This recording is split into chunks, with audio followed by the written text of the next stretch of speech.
This is Transformation Ground Control, your source for all things business, technology, strategy, and change.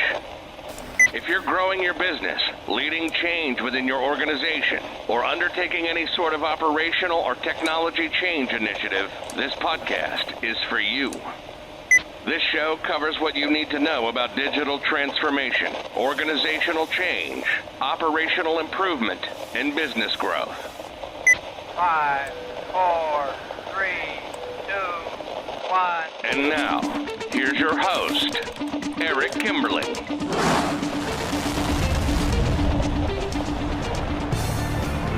Hello, welcome to Transformation Ground Control, episode number 82. My name is Eric Kimberling. I'm the podcast host here today and also CEO of Third Stage Consulting. We're an independent consulting firm that helps clients with their digital transformation journeys. And with me, as always, is Kyler Cheatham. Kyler, welcome to the show. Got three main segments for you. We're going to start off with the hot topics discussion, talking about trends in the digital transformation space. We'll start off by talking about nanotechnologies, which is a top 5 technology to change lives. We'll also talk about Biofloc technology. I have no idea what that is, so I'm going to learn along with the audience here today. And then we're going to talk about non-college based technology training and different sorts of technology training options other than your traditional universities and colleges. So we'll talk about that in the hot topics as well. And then we're going to talk about the next $1 billion startups, which will be interesting. I'm curious to hear what those are. And then we're going to talk about Tattle Tech versus quiet quitting in this new hybrid / remote workplace that we're all still adjusting to. So Tattle Tech versus quiet quitting should make for an interesting and entertaining conversation for sure. So we'll cover those hot topics. And then later in the show, we're going to have Blythe Brumleve on, and she's going to be with me and Kyler talking about the future of supply chain and logistics. So we're going to talk about just sort of what in the world is going on with supply chains today, and how can supply chain organizations and logistics providers, how can they become more responsive, and how can we better manage our supply chains in the 2020s and beyond? And then finally, we will have Dave Beldyk on the show, who is a senior manager here at Third Stage Consulting. And we're going to play a clip of a presentation he recently gave at one of our Stratosphere online events. And that topic is on operational excellence. So it's a very operational and supply chain intensive episode here today. So if that's an area that's up your alley, then you'll enjoy this podcast episode in particular. So before we get to our guests, though, later in the show, let's talk about some of these hot topics you have for us, Kyler. Absolutely. Well, recently, some studies have profiled the top 5 emerging technologies that will change our life. And we talk a lot about those on this show. We talk a lot about artificial intelligence, predictive analytics, automations, those types of different things more in the business sphere.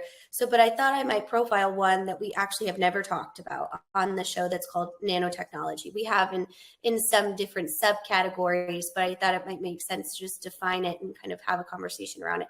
So basically what nanotech technology does is it enables the manipulation of matter.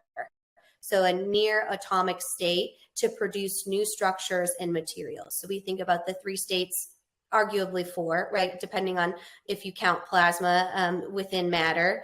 But basically, this will affect a wide range of healthcare industries, manufacturing industries, and then also in disease prevention as well. When we talk about things like food storage, renewable energies, new clean energy initiatives that we talk a lot about. And basically, the nanostructure fillers can also remove viruses or impurities in water as well. So when we look about emerging industries in marketplaces that might not have that infrastructure within connectivity, it has the power to kind of create change and an infrastructure that would have the opportunity to lay the foundation for more businesses in the area or more safe drinking water conditions as well. So wanted to get kind of your feedback on this nanotechnology, thinking about not only from a socioeconomic side of understanding what it means for emerging countries or governments, but also on the business side, specifically when we talk about things like manufacturing, supply chain, inventory, these freight shipping, which we talk a lot about in this episode. Is this something that you think will be a main growth area within emerging technologies within the next 2 to 5 years? Yeah, it sounds like it already is becoming that, and I think the focus on climate and sustainability and all sorts of things of that nature, that general trend, I think would point to this becoming a pretty common emerging technology for sure. Yeah, also, I think in the food and beverage space, which we do a lot of work there, it's really an interesting trend in emerging efficiencies of how long can you store food. We've seen, a lot of those food-based supply chain challenges where you see food going bad or going to waste because the refrigeration isn't something that they can sustain when it comes to blockage in the marketplace or in logistics. So I think this is a really exciting new technology that will make it more efficient and more productive for people to not only be able to eat and drink clean water, but also for manufacturers to be able to sustainably base food logistics and forecasting. Yeah, yeah, absolutely, and that's becoming such an important function in today's day and age that I agree with that. I think that's seems to be where technology is headed. Absolutely. And on that same lens, we have the concept of this Biofloc Tech. So basically, we've seen a lot of capital funding in this specific emerging technology or industry. So I'll tell you a little bit about it and kind of the capital that is raised, and we can kind of talk about what we think that this might emerge to in specific businesses. So basically, this is a three-pronged technology that includes the Biofloc technology, which creates an ideal environment to protect specific food and beverage manufacturing. So in this specific case study that I researched, they profile Shrimp Box, which is a sustainable plug and play shrimp farming technology that kind of has surfaced. It's a Mexico City based company that has had $4 million of new funding in their A series. There's also a U.S. headquarters and then a South Korea-based company called Cellmeat that actually raised $9 million in their first round for lab-grown shrimp. So a lot of movement in the shrimp industry. But this technology and processes creates an ideal environment to protect shrimp from disease. They can grow without the need for things like antibiotics or really harsh chemicals. And then there's also a minimal need for water discharge. So if you might be in an environment that isn't really a water-based, a lot of this new farming is done here in the Midwest that has that farming infrastructure, but might not have the environmental needs to support shrimp farming in the same way that somewhere on a coastal area like Mexico would. There's also a really interesting software aspect that enables, remote operation management of this production. So you could essentially drop your shrimp in the deserts of, Nevada here in the United States and still have a really high value revenue-based shrimp production, which I think is really interesting. The production management is the workflow is mapped out via data that are different data points within sensors in the actual whatever type of storage you have for the shrimp. So a lot of these look like a capsule or something like that that doesn't look like a shrimp farm typically. Finally, the third prong on that is the artificial intelligence, powered automation and engineering components that are designed for the remote monitoring of the water quality. They regulate temperature and oxygenation and feed the shrimp.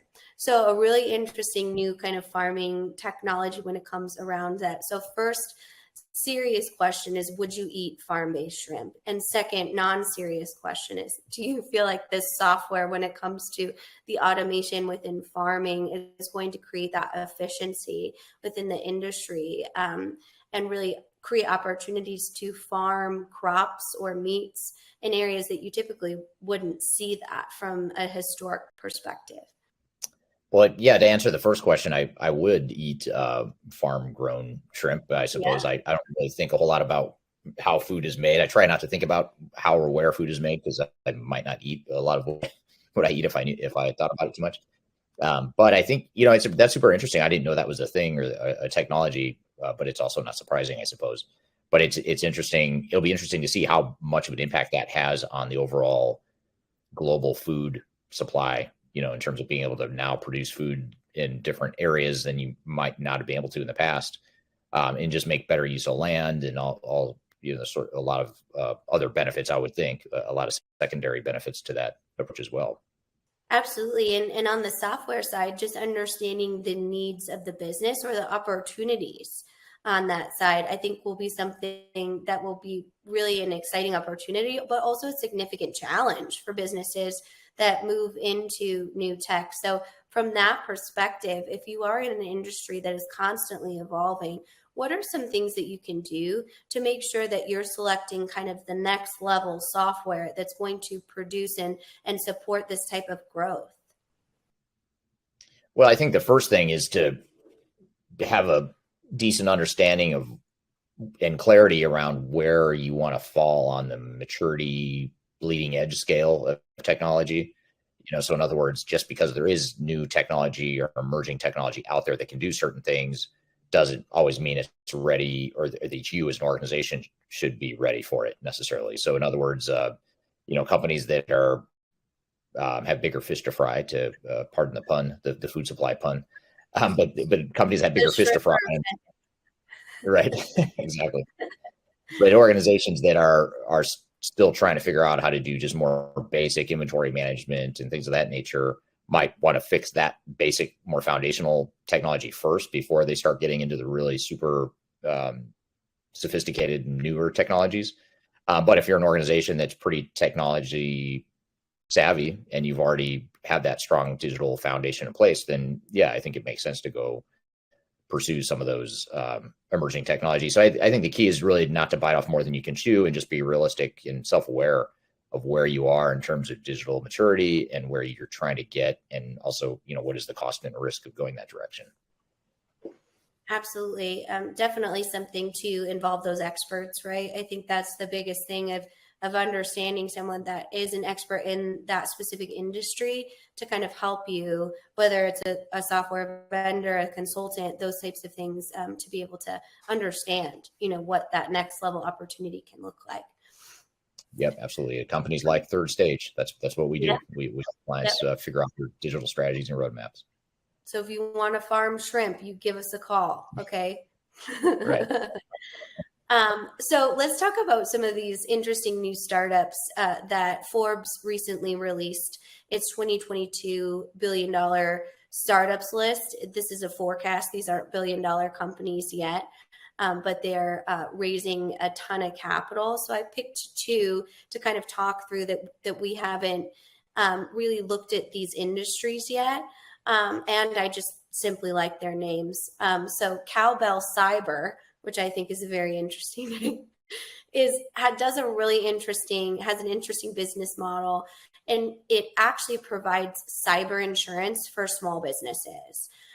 So basically, if you are a small business, you don't have those in-house competencies, but obviously cybersecurity is a main need for all types and sizes of businesses at this point. So basically, their technology relies on artificial intelligence for continuous risk assessments and underwriting for risk management.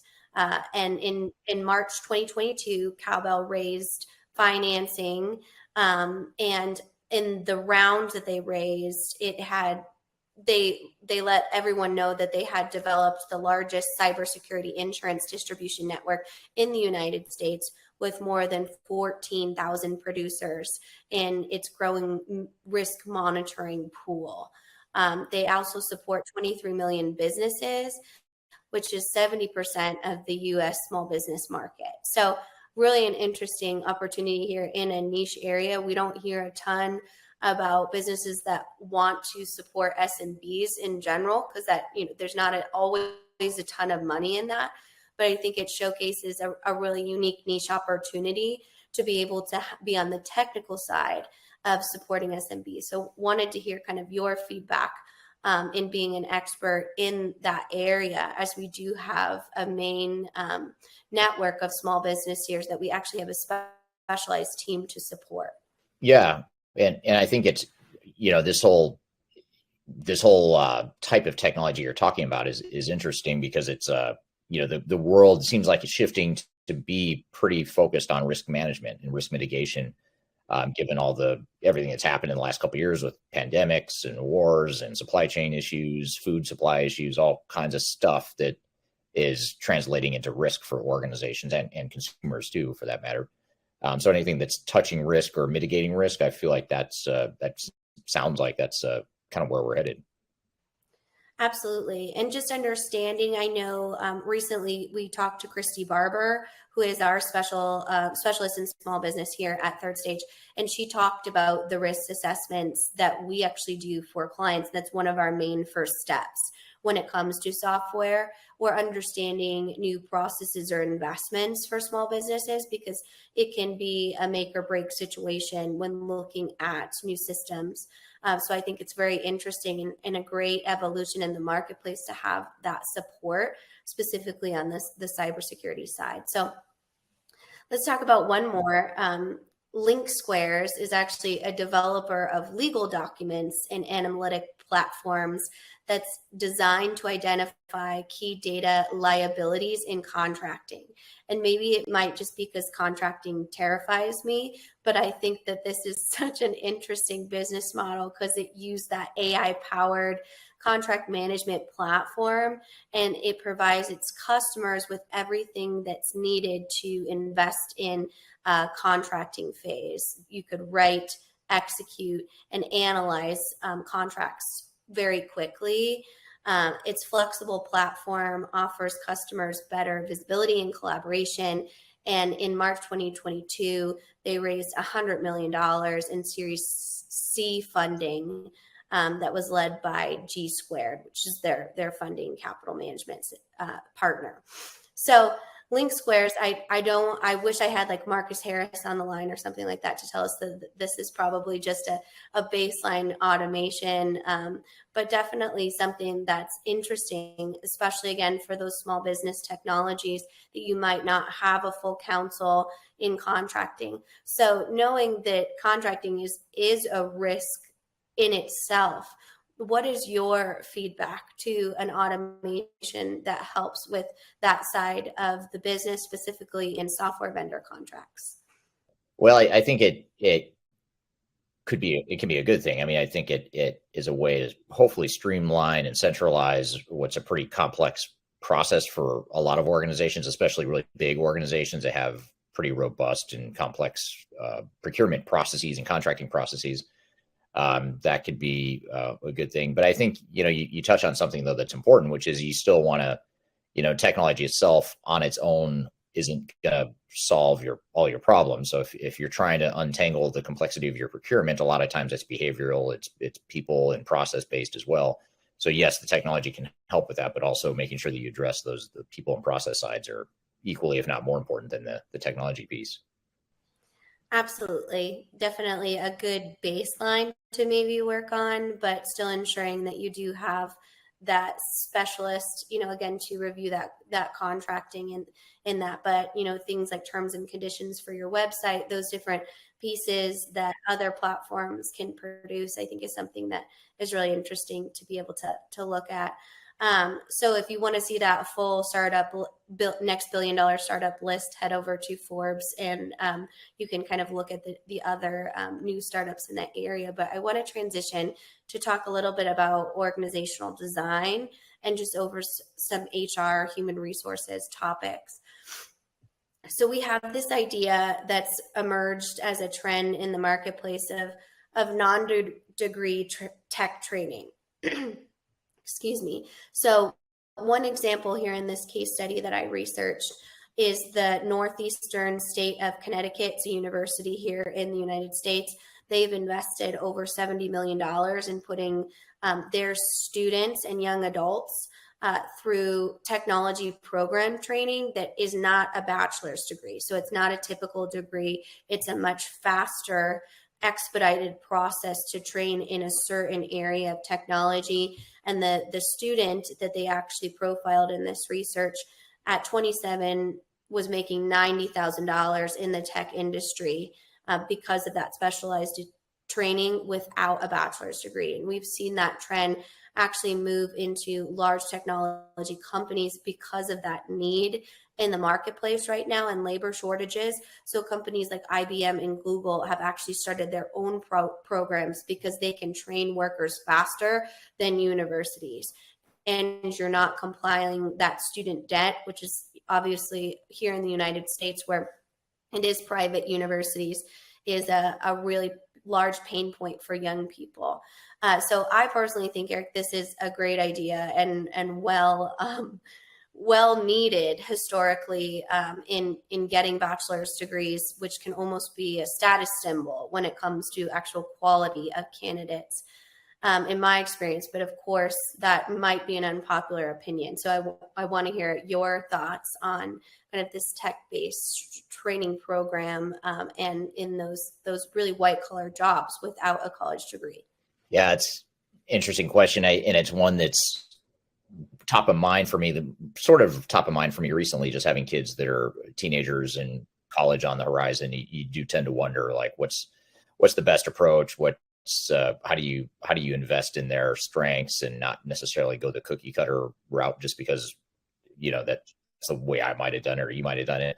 I don't know. I guess part of me thinks that I think there is definitely a huge underserved niche there, and it's not even a niche. I think it's a pretty widespread opportunity to train people in ways that colleges just aren't built for. Colleges and traditional universities. I first of all caveat it by saying I have a master's degree. I value education for sure, but that was 25 years ago. And part of me, or it's 25 years ago, I got my master's degree. And so I wonder, like, would I do that today? I don't know. I honestly don't know if I would. If I were graduating, I'd probably go to college, but would I go get a master's? Would I go get, some sort of advanced training in a traditional college or university? I don't know that I would, to be honest, because I don't know that the cost benefit is there. Not only do you have higher tuition, but to your point, can you just provide something that's more focused and more beneficial to a student? And I think the answer to that is yes, especially in some of these technical spaces. Same with like supply chain too, like supply chain management. I feel like if you want to, people ask me all the time, should they go get a degree in supply chain management or a master's in supply chain management? If they're in the workplace already, should they go back and do a sort of an executive program? I don't know that I would do that, to be honest. I might just look at a more technical or a more focused sort of training like you have. So I think the good news is there's options, and I don't think it's as bad. In the past, I think there would have been a stigma associated with doing technical trade sorts of college, but now I think that's becoming less true. I think it's just good to have these options that are viable and in many cases lower cost, higher value to students. Absolutely. Yeah, it's my husband and I actually always talk about that because he does have a very fancy MBA. I have a bachelor's degree, and in a traditional work environment, he will always make more than I do because of that status. And he's a very smart person, as everyone here already knows, but he also, has a huge amount of debt because he worked through that piece. So you always wonder, kind of like, you might make more, but you never know if that's always going to be the right path. So I'm excited to see some more specialized opportunities for our next generation that might give them an opportunity to be financially stable right out of the gates, which might cause here a rippling effect for their overall future. So I think that's something that could help the housing market. It could help a lot of things here domestically. So I personally think that that's a great trend to shift to.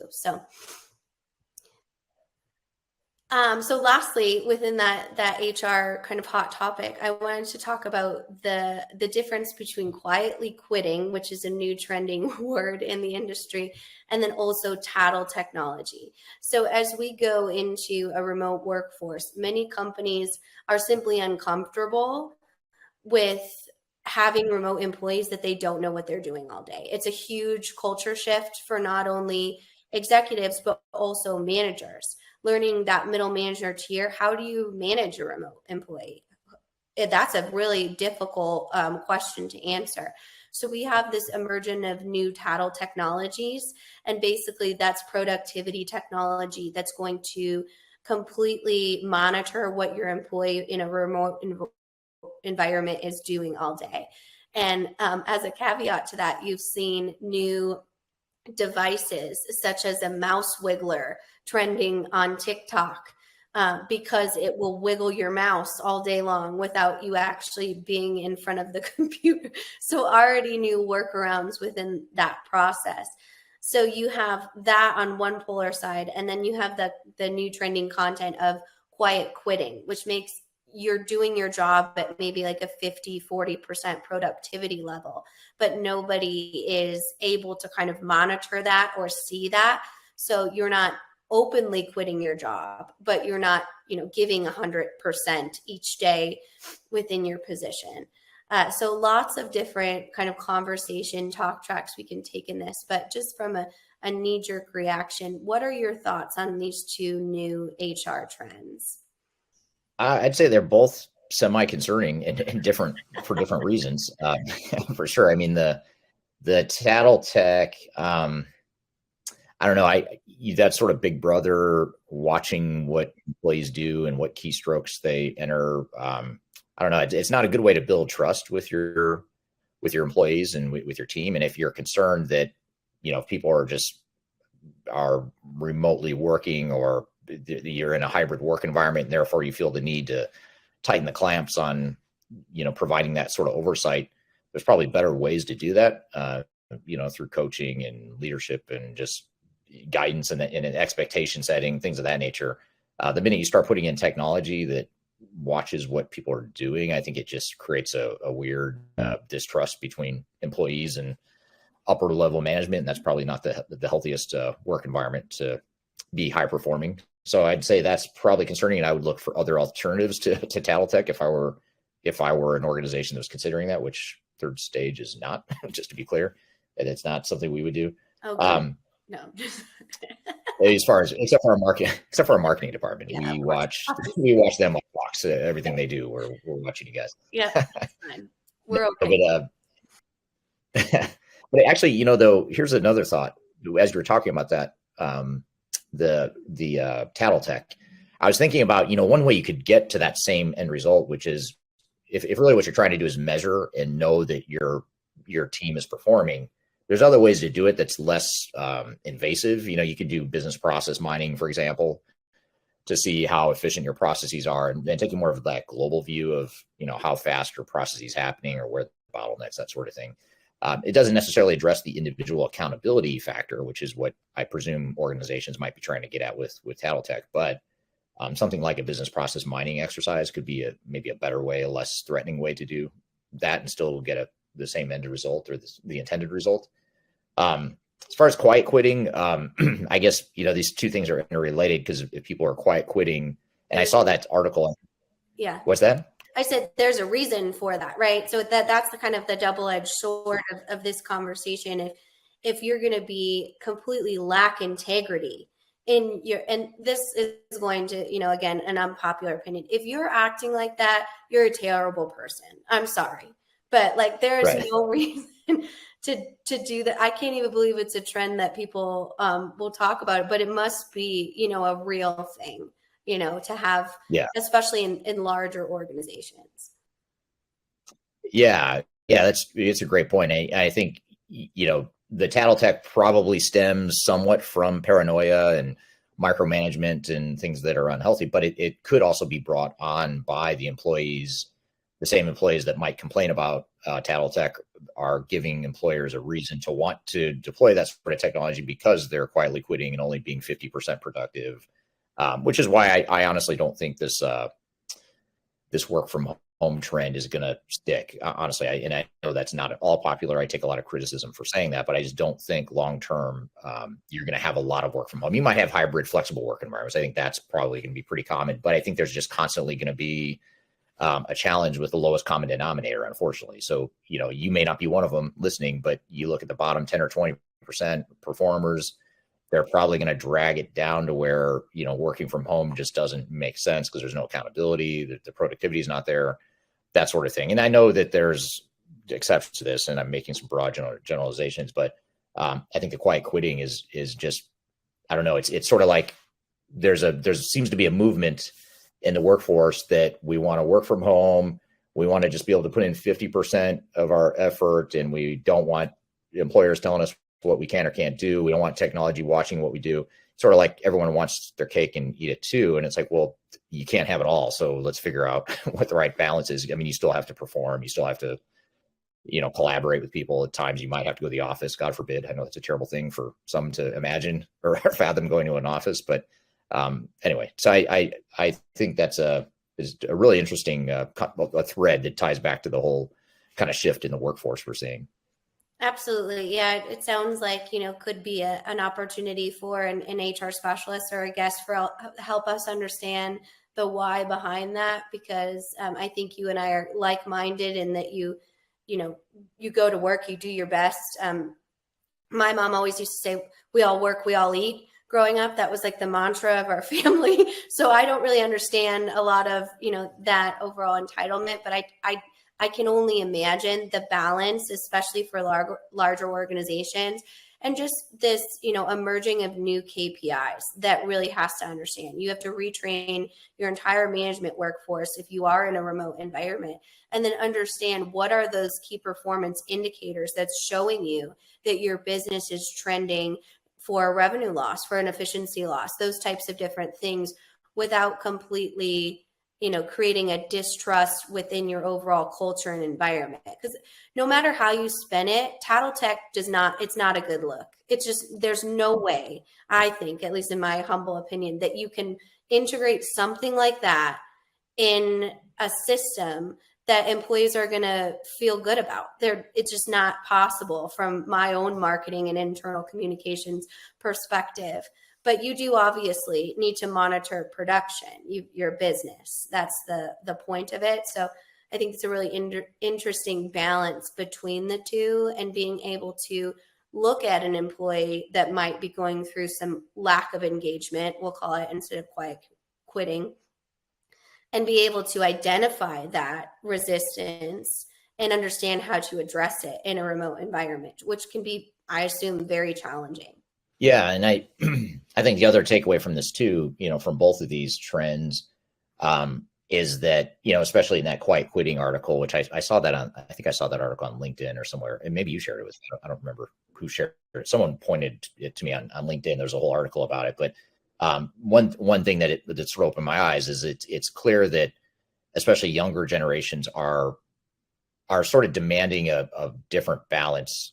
And I don't want to say work-life balance, because it's more just, it seems like they have different priorities, and they aren't as interested in really buckling down and being solely focused on their careers. And I'm not saying this is a criticism by any means. It's just, I think, a shift in priorities. I think the younger generation is saying, we're not going to do what our parents did, our grandparents did, and work our butts off and not have a lot to show for it potentially. And, they just want more out of life. And so I think it's probably coming from a good place, but it does make it more challenging for leaders and for organizations. So how do you keep them engaged?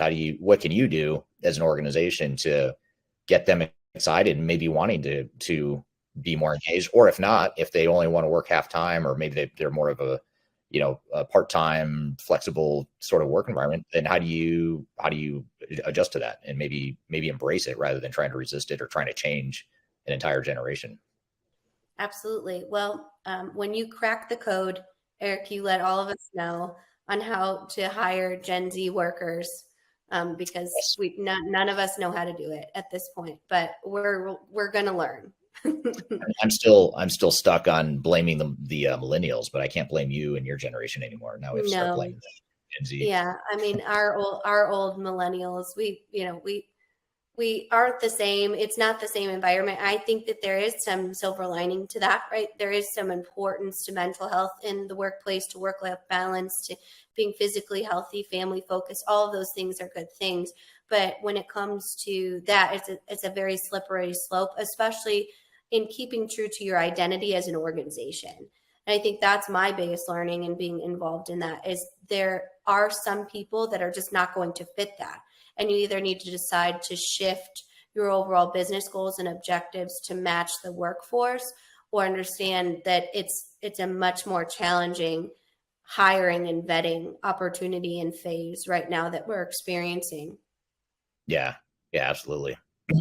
Well, it's interesting times for sure. And speaking of things that are changing and being disrupted, like the workforce, we're also going to talk about something else that is getting disrupted and changing in front of our eyes, and that is supply chain and logistics.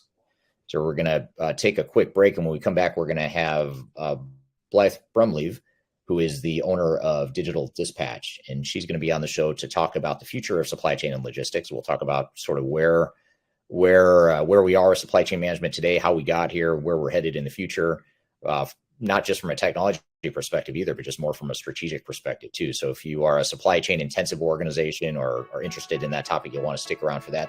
We're going to take a quick break. We'll be right back with more Transformation Ground Control.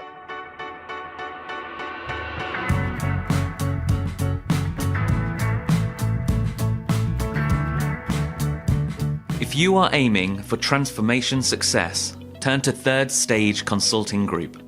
Third Stage's independent and technology agnostic consulting team helps clients define their digital strategies, define their roadmaps, and manage their transformations. With offices in the US, Europe, and Australia, our team helps the world's most forward-thinking organizations through their transformation pitfalls and risks. If you are embarking on a digital transformation or business change initiative, contact Third Stage Consulting to see how we can help you reach the third stage of transformation success. Learn more about us and download independent reports, videos, and other best practices at thirdstageconsulting.com.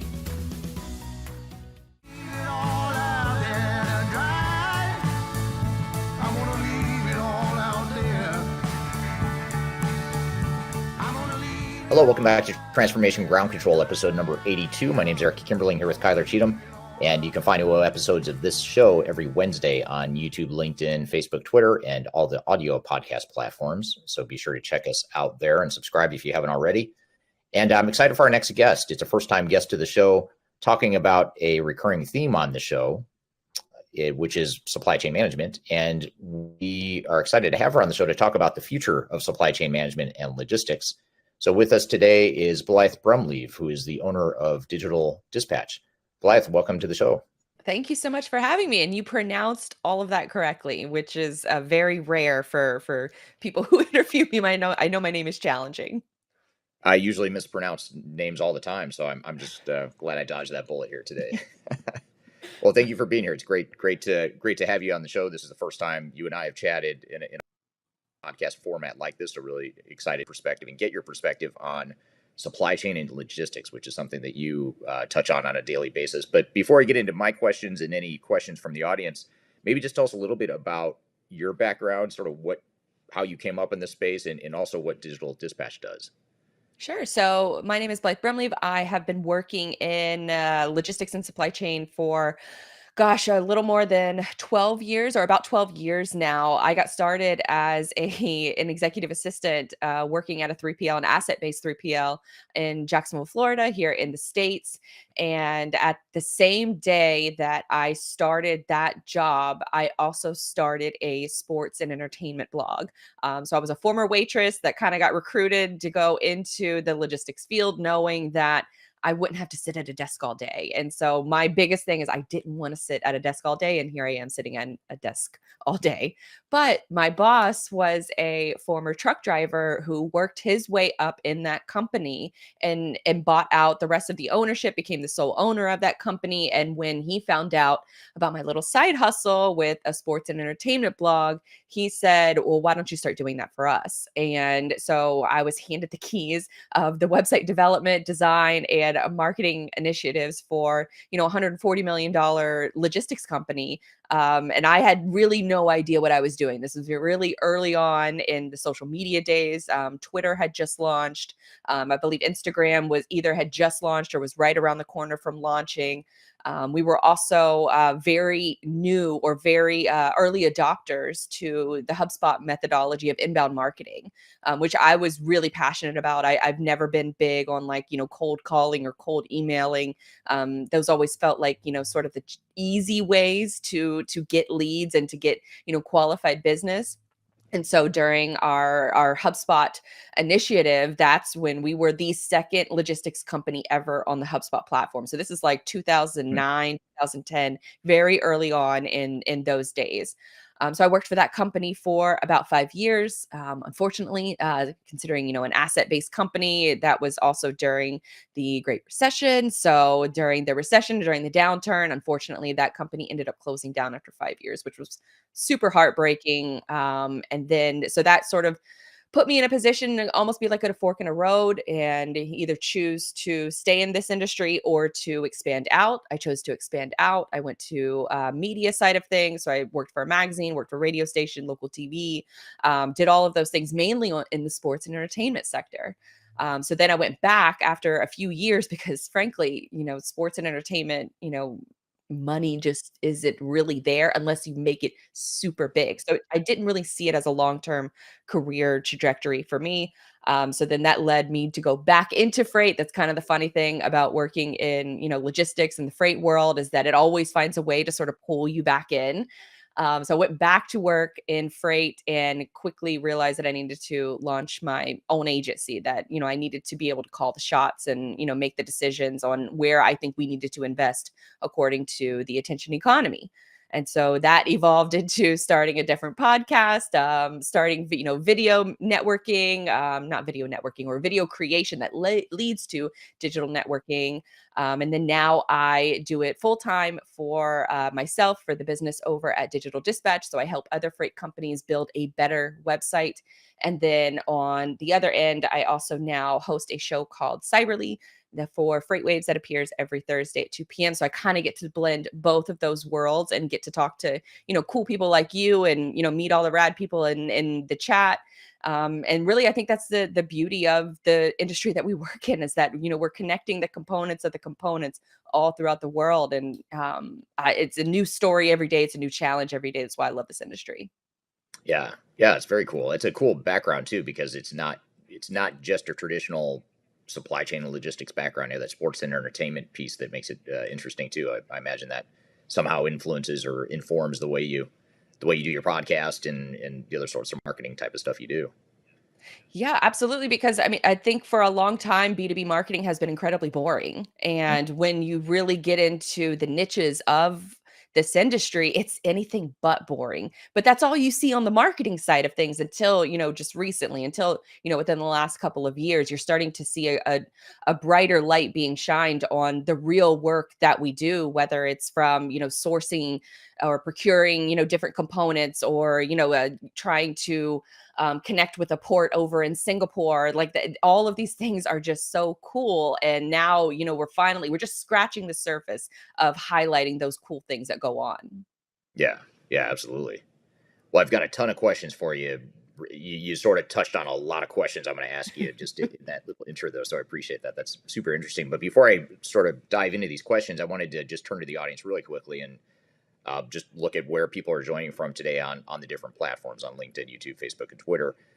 We have Jerry from Dallas, Brent from Calgary, someone from Atlanta, Oman, Colorado, Paris, France, India, greetings from New Jersey, California, Italy, and just all over the place. Saudi Arabia and North Carolina and That's India. awesome. By India. Yeah, so we're touching a pretty global audience here today. So thank you everyone for joining, especially those of you joining at strange times of the day for you or late in the evening. I appreciate you being here today. So I guess just to start, I thought this would be a great sort of 20,000 foot flyover starting point for us. And then we can sort of dive into your background and your experience with supply chain and logistics in a little bit more detail.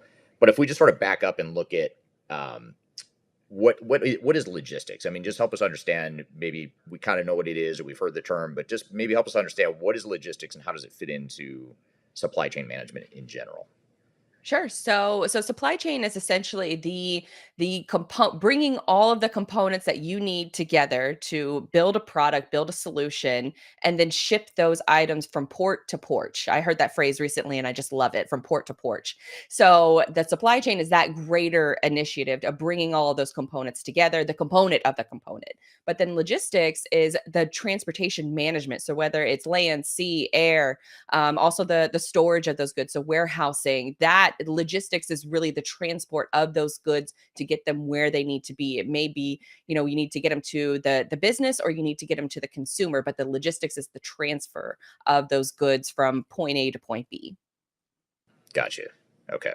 So so supply chain is everything really, from getting raw materials to the manufacturing, warehousing.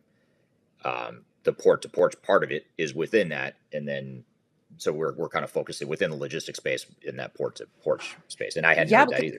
Great, well, great yeah, term. it's such a great phrase that I was like, oh gosh, I hope that, I went and looked and to see if that website was actually taken, and it is. So unfortunately, I could not claim it. Oh, So no. shout out to the person who did create it. But I think, for a lot of folks, they just see the goods around them, and they never really paid attention to how they actually got to where they're at. And if you look around your room, which is something that, a maritime is a perfect example of this, where maritime shipping, 90% of all of your goods, if you look around the room right now that you're in, 90% of those goods were shipped on a cargo ship. And so for us to think about the complexities of how to get your product into a storage facility, and then from that storage facility to a container, and then that container onto a ship, and then the ship to, another side of the globe, and then to unload it and to transport it to another storage facility, and then that storage facility gets transferred to another distribution facility. It's an incredible amount of work and software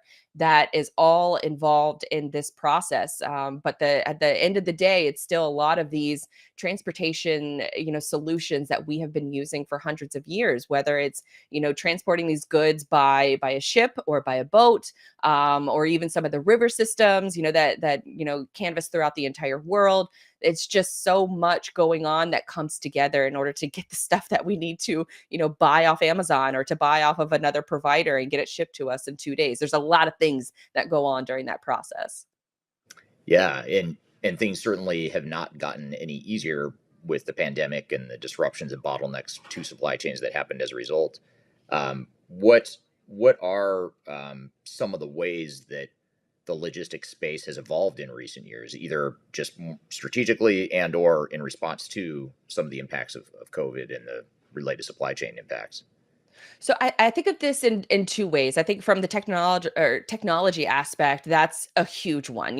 For the majority of the time that this industry has been operating, it's been, sheets that we manually fill out. It's a bill of lading that someone physically prints out, someone physically signs, and then that bill of lading goes from one part of the world to the other. That part of the process has not changed, but the technology that's come into the space, and I think the data sharing that's gone on, is incredible to see. And we're really only, I mentioned, earlier, we're only kind of scratching the surface on, on the content side of things, but on the technology side of things, especially from data sharing, I think that we are really only scratching the surface. Being able to, save, 0.5% on the cost of shipment for your goods is an incredible savings, and technology can give you that. And when you're talking about, maybe like a percentage point or even a half a percentage point of savings, think about a giant cargo ship. It's, if they have making, maybe $2.7 billion in revenue for the year, that 0.5% is a lot of money that you can save just simply by adopting new technology, data sharing between different companies, allowing, third-party vendors to, have access to that data. I think is another advancement that I really never thought that would come to fruition. I still think a lot of companies are scared to share their data because it is, proprietary to their company. But on the flip side, the amount of benefits that you can get simply by data sharing, I think, is incredible. And we're only really scratching the surface. Another big area that I think has changed is that the ability to network in a digital environment first.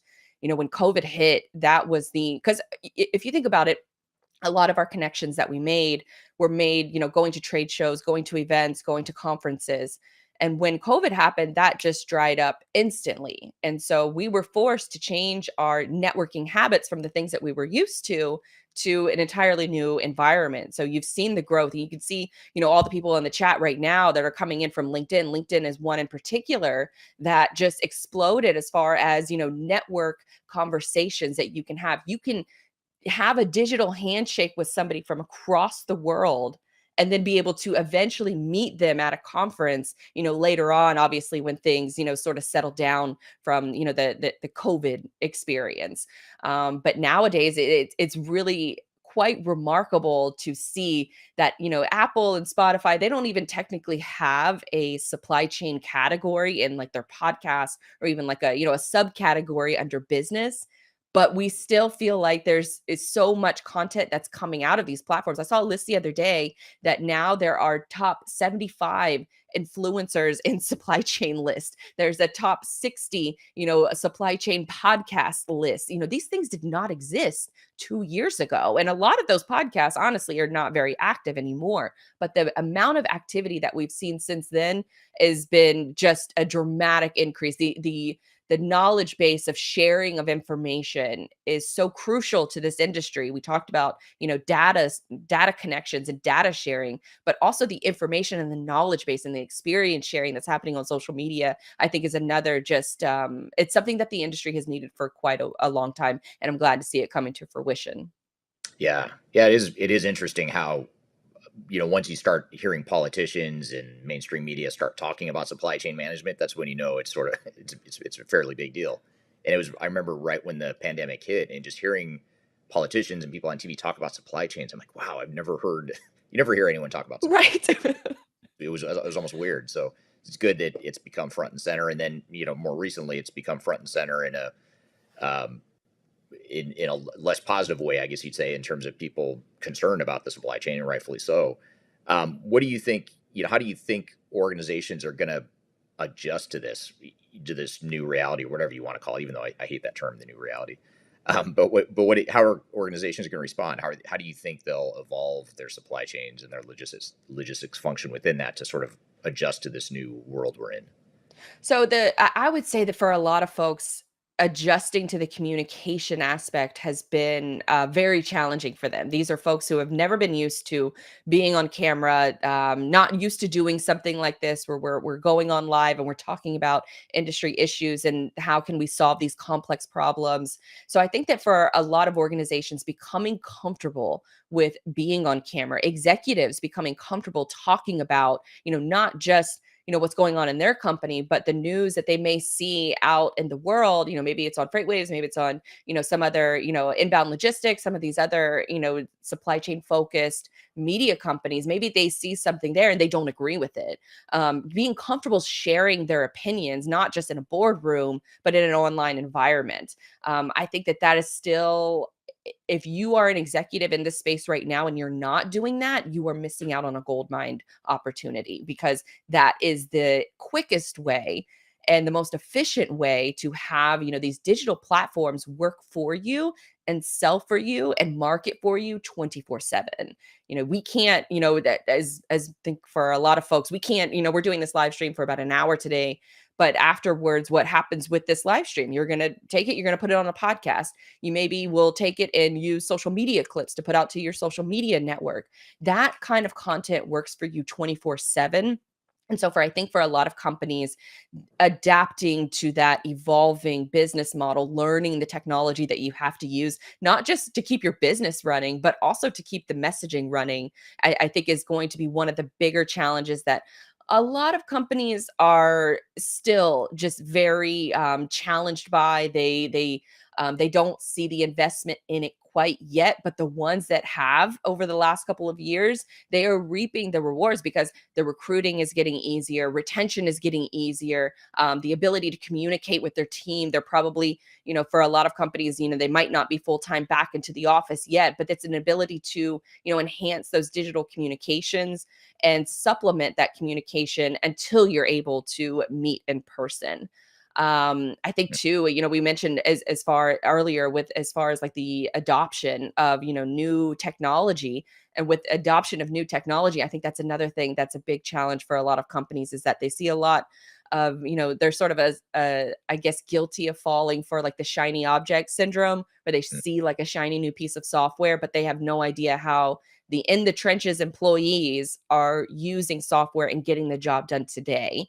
So I think that, it's great that we have all of this technology coming into the space, but how are you using that technology to make the end user, or not really the end customer, of course, is going to benefit from it, but the end user who is actually using it on a day-to-day basis, I think there's definitely some room for improvement that needs to be made there. And, to try to avoid that shiny object syndrome, where you're just going to buy a piece of software and think it solves all of your problems, when, in a variety of different industries and aspects, that's just, it's not the right way to look at it.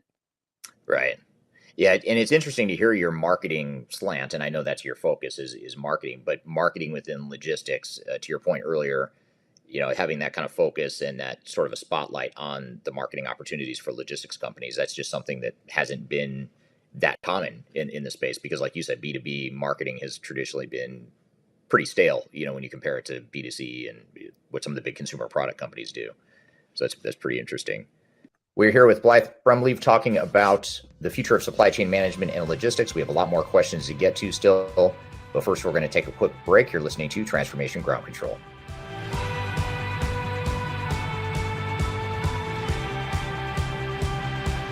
If you are involved in any sort of digital transformation or business change initiative, you will want to download the 2021 Digital Transformation Report.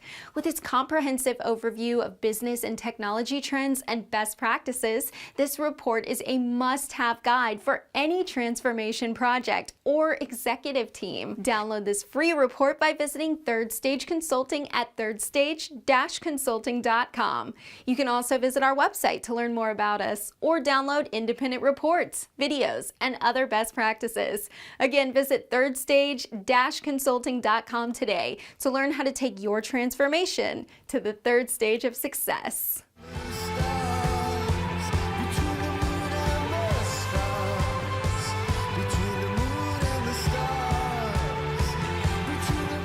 Hello, welcome back to Transformation Ground Control, episode number 82. My name is Eric Kimberling. New episodes every Wednesday on YouTube, Facebook, LinkedIn, Twitter, and all the audio podcast platforms. Be sure to check us out there.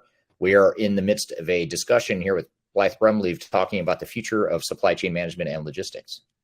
One question I wanted to ask you that is actually not my question, so I will not take credit for it, but it's a really good one. It's from Sam Graham. Welcome back to the show, Sam. He's a regular, frequent contributor to our show. From Spain, and he says, will reshoring lead customers to expect shorter delivery times, and will that lead to new logistics challenges? So maybe just explain what reshoring is, first of all. Second of all, is that trend towards more reshoring, and maybe even bigger picture, it's also the sort of nationalism that seems to be spreading throughout much of the world that I imagine is probably impacting the supply chain as well. But how do you see that whole reshoring? What is that reshoring concept, and how do you see it impacting logistics and supply chain? So for reshoring, particularly when it comes to the US, because with the US, we've spent years, offloading our manufacturing process to other countries. And when you have a situation like that, you realize how quickly it can become a national emergency. I'll use Puerto Rico as an example, because Puerto Rico, I think, manufactures 90% of the world's IV bags. And when they were hit by a hurricane, I think it was 3 or 4 years ago, I think it was Hurricane Maria. When they were hit by Hurricane Maria, all of the world's IV bags were, the supply chain was just collapsed within a matter of days. And so I think what you're seeing is not only reshoring and bringing the manufacturing closer to the US, but also the distribution of it. The idea that you can have the world's largest supply, 90% of IV bags being manufactured in Puerto Rico. The world needs access to those. And so I think that you don't even realize it until an emergency has happened. And so when you have an emergency come up like that, and also, obviously with what we've experienced with COVID, Now there is that financial incentive. I think for a lot of businesses, they see a situation like what happened in Puerto Rico and they say, well, that's only going to happen, once every handful of years. That's not something that we really need to be, worried about over the long term, or we need to make these massive investments to bring reshoring back over to, say, the United States, or even, in Mexico, which is a big winner post-COVID. That's where I think a lot of the opportunities are now being made, is that you're realizing a lot of these business owners, they're being given, the government realizes it first of all. So they're giving incentives to these companies in order to bring reshoring back to where it makes the most sense, where you can reduce those lead times, where semiconductors is one of the perfect ones right now. There's, having the world supply of semiconductor chips being made in Taiwan has worked well for a very long time, but all it takes is one global incident and that is shut off. You can't use your phones. You can't buy new phones. You can't buy new computers. Cars are sitting off in the lot, not being able to be driven off the lot because they don't have, this one component of a component. And so that's where I think a lot of these businesses they're realizing the national security issue that arises from not having multiple distribution or multiple manufacturing spots, multiple distribution spots, and being able to diversify. If you were going to war, you wouldn't have all of your warships in one port. You would diversify them, because you learned after Pearl Harbor. Pearl Harbor, we had the majority of our, naval and air fleet all located in one area, and all it took was one strike and you're wiped out. So I think that you're starting to see a lot of these businesses.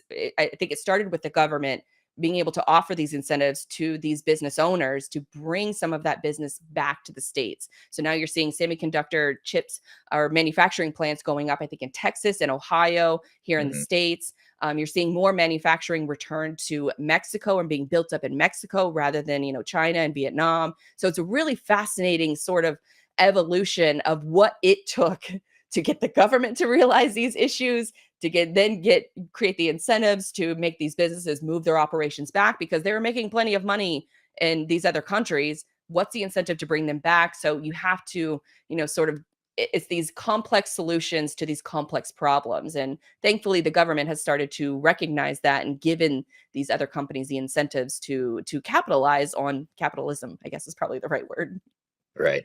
Yeah, that's super interesting, and I didn't realize that about Pearl Harbor. So I got a little bit of a history lesson in there too. I didn't realize that was a problem logistically with having all the fleets in one spot like that. And it is a good analogy or a good comparison to what you have to think about with supply chain too. And I think too, I know one of the laws that the United States just recently passed, the U.S. government, I believe, was partially to invest in chip manufacturing in the U.S., knowing that we're too dependent potentially on other countries and there were shortages. And so it is interesting to see the government get more involved, not just in talking about supply chain management now, but now taking a more active role, for better or for worse, taking a more active role in sort of making sure that we're making these investments in supply chains and really diversifying, which is super interesting. One of the other things you mentioned, I think, was a really important one. You talk about how we spent years and years building this global supply chain. And it really started in the 80s, maybe, or 80s and 90s. It seems like is where it really started. The pendulum started to shift toward that whole global supply chain aspect with big companies like Walmart. I know, being a big retailer, they sort of perfected supply chain management back in the 90s, and other organizations followed suit. So it's interesting that it's a really interesting point you make, that you have, say, 30 years of this global supply chain that was built, and in a blink of an eye, it's totally disrupted, and you're sort of rethinking that whole thing and trying to adjust. Do you think companies are just, how would you assess companies in their success so far in adjusting to what they need to be doing to be more effective in that environment? So I think one of the cooler stories that we saw coming out of the pandemic is, I mean, it's not really cool that a lot of these cargo ships are, waiting. They're at berth off of, say, the port of LA, for example. I think that they have, at the peak, they had somewhere like close to 70 ships that were off the port of off the West Coast ports, which is the port of LA, Oakland, and then Long Beach. And so you had these situations where the waiting time was anywhere from 24 days to up to 60 days in order to unload a cargo ship. And when you think about that process of unloading, even when you arrive at port, then you have to take about anywhere from 4 to 5 days in order to offload that cargo ship. And whereas, compared to the rest of the world, I think they can get it done. I think China can get it done in a day at the port of Shanghai. There are other automated ports all across the not the United States, but across the world that have, port automation. And so they can unload a cargo ship within a couple of days. But the US is still largely behind when it comes to the automation aspect of ports all across, whether it's the East Coast or the West Coast.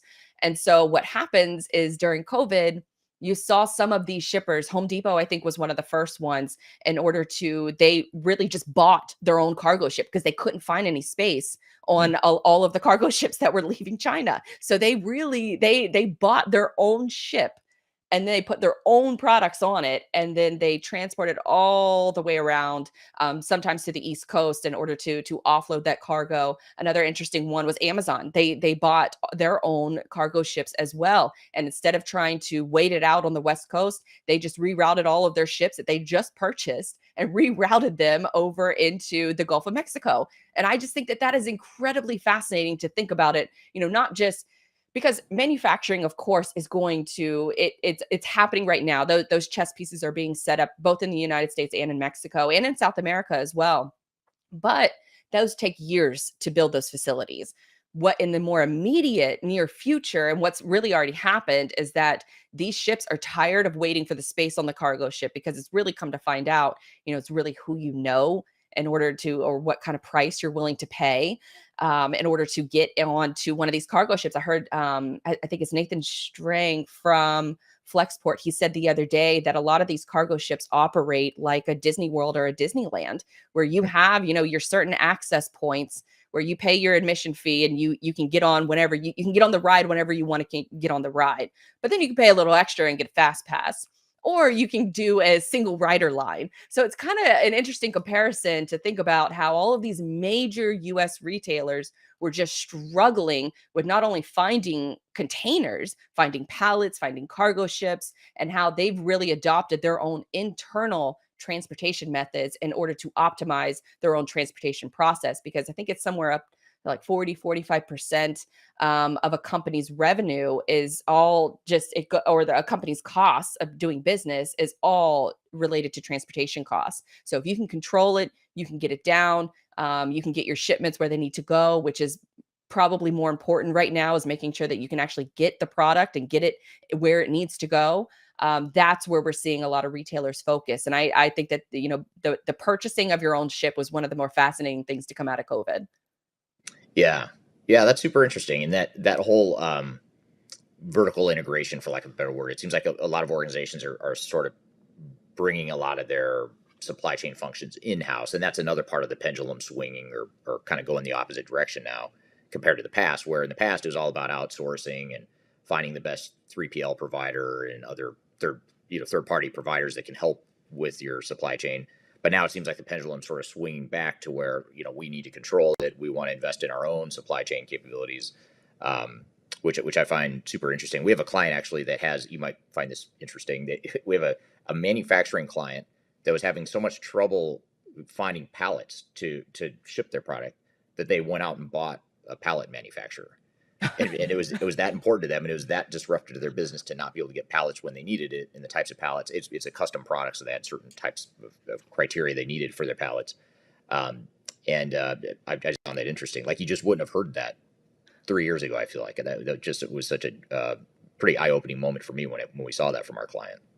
Right. Because I think about it because I'm in Jacksonville, Florida. And so there's parts of Jacksonville. I think you can probably say this for a lot of areas of the globe. There's parts of areas of town where it's a big city, but then you just drive, 30 minutes in one direction, and it's all countryside.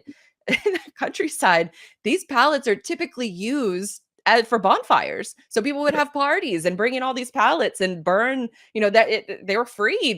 Stores couldn't give them away, and they're just throwing them outside by the dumpster. And then they become this crazy commodity, where I think the craziest price I heard was like thousands of dollars for one pallet. And I'm like, gosh, imagine being in the pallet business. So that's a great story that they just went out and just bought a pallet company.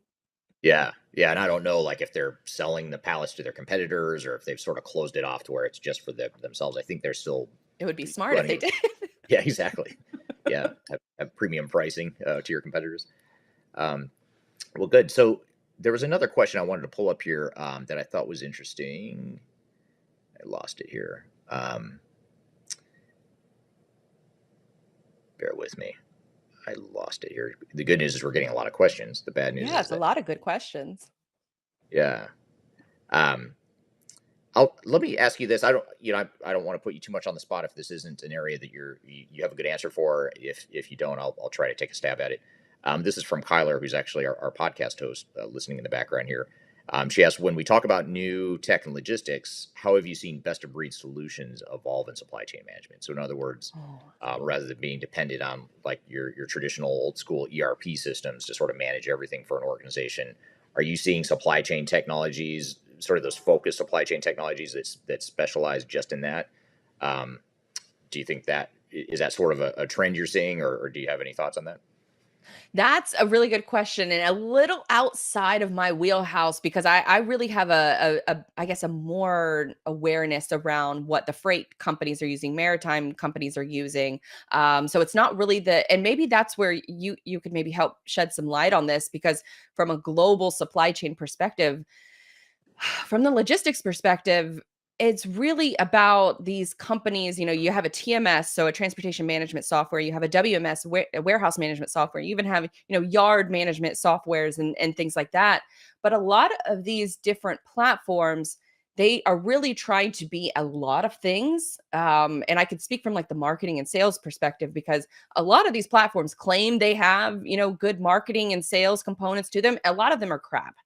And I have no problem saying that because I've worked in these platforms myself. It's been a few years since I've been, elbows deep in a lot of these different solutions. But a lot of them, from the people I talk to, they don't talk well to each other.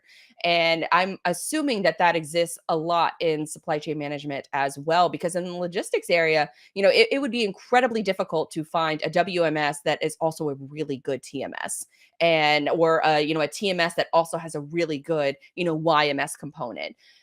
They're either building it themselves and then just shutting everything else off around them. So there were two technologies that came into the space, I would say probably about 10 years ago, because the ELD mandates came through for a lot of truck drivers. You have to have these electronic logs that are built into the trucks.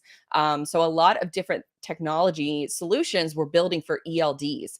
And instead, what they should have probably been building for is API integrations.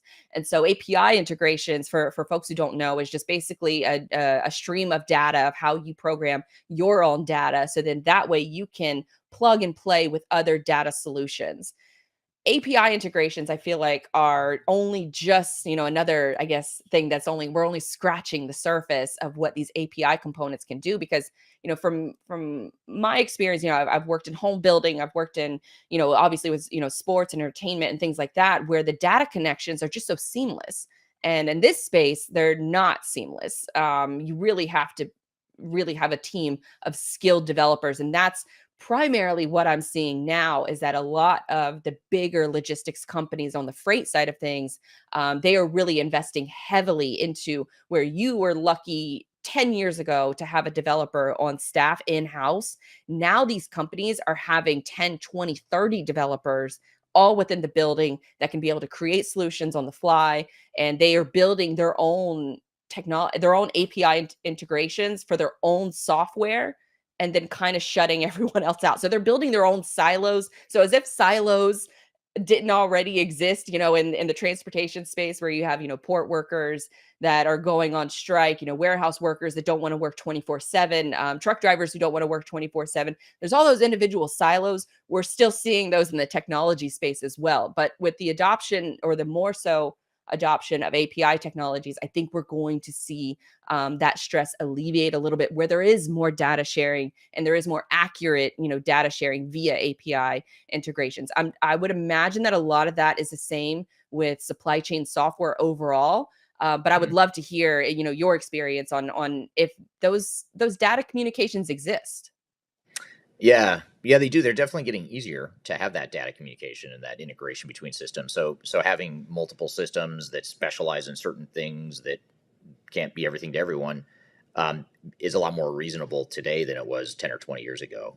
So I think the good news is organizations have options. If you want to look for that one size fits all single solution that maybe doesn't do everything great, but it does do everything to some degree, you could go look at a traditional ERP system, or there's other options with like you mentioned, the warehouse management, the transportation management, the yard management, all these different systems that can specialize and do one thing really well. And this is actually another comment sort of building on this from Ghassan on LinkedIn. He says the days of MRP could be on a decline, forecasts are inaccurate, causing a cascading effect throughout the entire supply chain. ERP/MRP systems need to be more agile and provide a bit of intelligence to the end users. And I think that's well said. I think forecasting and you kind of mentioned sales and marketing and how that ties into forecasting. Organizations generally need to do a better job of that. And I think that's the other thing, is that things were a lot more predictable before the pandemic. I think you could sort of, demand was more predictable, supply was more predictable, your trading partners were more predictable. You didn't have all these curveballs like ports, containers getting stuck on ports for weeks at a time, that sort of thing. So do you think technology can help solve a lot of those problems, like the challenges that you've talked about so far? Yes, but I think it requires more collaboration. And I think from not just from the people or not just from the technology standpoint, from the people standpoint. Because what I see, especially at a lot of like the higher executive level, is that they are buying the fancy, the shiny object syndrome. They're buying the fancy software thinking it's going to solve all of their problems. But in reality, it's because they didn't have the conversation with the in the trenches employees of the people who are using that software every day, that they didn't have that conversation ahead of time. They didn't have that, an implementation conversation with those, I'll use freight brokers, for example. When we, as a company years ago, when we made the decision to switch TMS providers, it was frankly a shit show. And it was one of those things where the TMS did not have the capabilities to provide accounting data. The accounting department relies on, knowing which companies have really good credit, knowing which companies, that you can extend the billing date out, which companies that need to prepay, which companies that need to pay within 30 days. A lot of those components did not exist in this TMS. And so for a lot of folks, it just put a strain on the entire accounting department. The brokers who are actually using and booking the freight on the platform were just miserable. They went from booking something like 100 loads a day to a little over 40. And so that has a lot of downstream effects. And it was probably ultimately one of the decisions that led to the ultimate, collapse of the business. We were an asset-based company, and being an asset-based company, a lot of companies know, especially if you run trucks, that if you have a truck go down, that's probably a $50,000 part. You're losing the revenue on that truck if it was running properly. So you're facing the downtime costs, you're facing the repair costs, and then you're not really using that to the best of your advantage. So for a lot of these different things, they can add up really quickly, and technology in the space is not cheap. And so when you're devoting a budget and a certain amount of time, I think that's where a lot of the gaps are happening in this space, is that you're not talking to the folks who are actually going to be using the software before you make that purchase. And you need to know how your folks are getting the job done today and where it can be optimized. Because ultimately, if you do create that conversation and you have those conversations, then you know what steps in the process that you can actually optimize, that you can automate. A lot of times these freight companies, they'll take somebody right fresh out of college, they'll sit them down at a desk and tell them to make 100 cold calls in a day. And that has been the business model, I think, for a lot of, talking about freight brokerages in particular here, but that's been the business model, I think, for a lot of these companies for years. And only now, with the adoption of more technology and the adoption of more communication strategies, are they now seeing the value and making sure that those all operate in a cohesive environment, in a circular environment. Because if they don't, then if one of those components goes down, it could be the detriment and could be the loss of your business. Yeah, absolutely. It's well said, for sure. We're here with Blythe Brumleve talking about the future of supply chain management and logistics. We have a lot more questions to get to still, but first we're going to take a quick break. You're listening to Transformation Ground Control.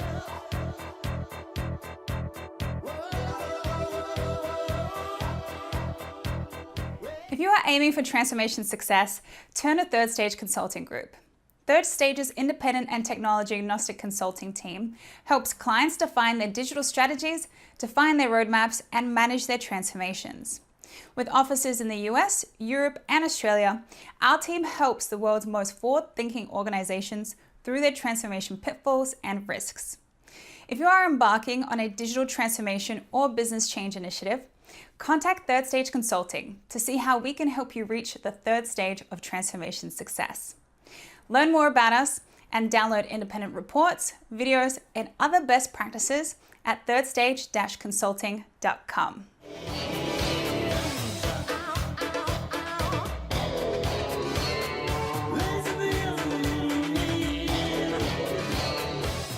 Hello, welcome back to Transformation Ground Control, episode number 82. My name is Eric Kimberling. New episodes every Wednesday on YouTube, Facebook, LinkedIn, Twitter, and all the audio podcast platforms. Be sure to check us out there.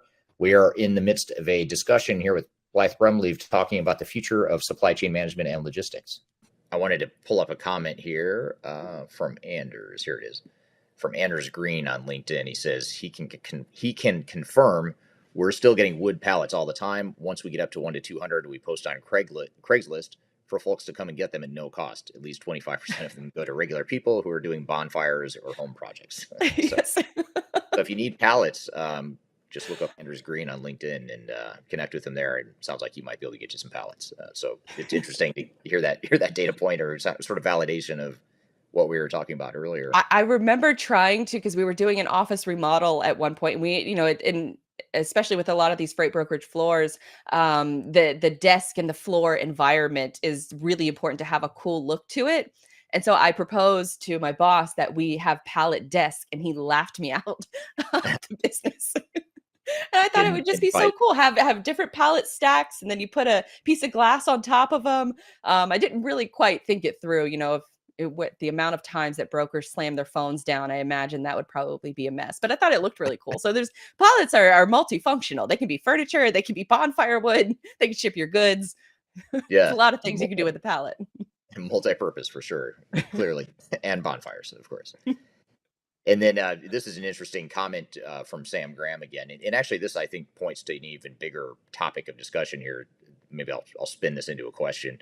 But Sam says some companies are forecasting demand at the wrong level of the bill of material, and companies are also sometimes stock at the wrong level. So they're forecasting at the wrong level. And so I think it sort of touches on really the sorts of changes that the supply chain and partners within the supply chain are going through in terms of technology, but also just rethinking how they do business and how they go about forecasting or how they go about building safety stock or whatever it is. I mean, I think companies have to really rethink their processes and the behaviors and the technologies that maybe challenge the status quo of how things had worked for those 30 years of smoothly running global supply chains. Now all of a sudden you have to kind of rethink some of those things. Is that something you're saying as well?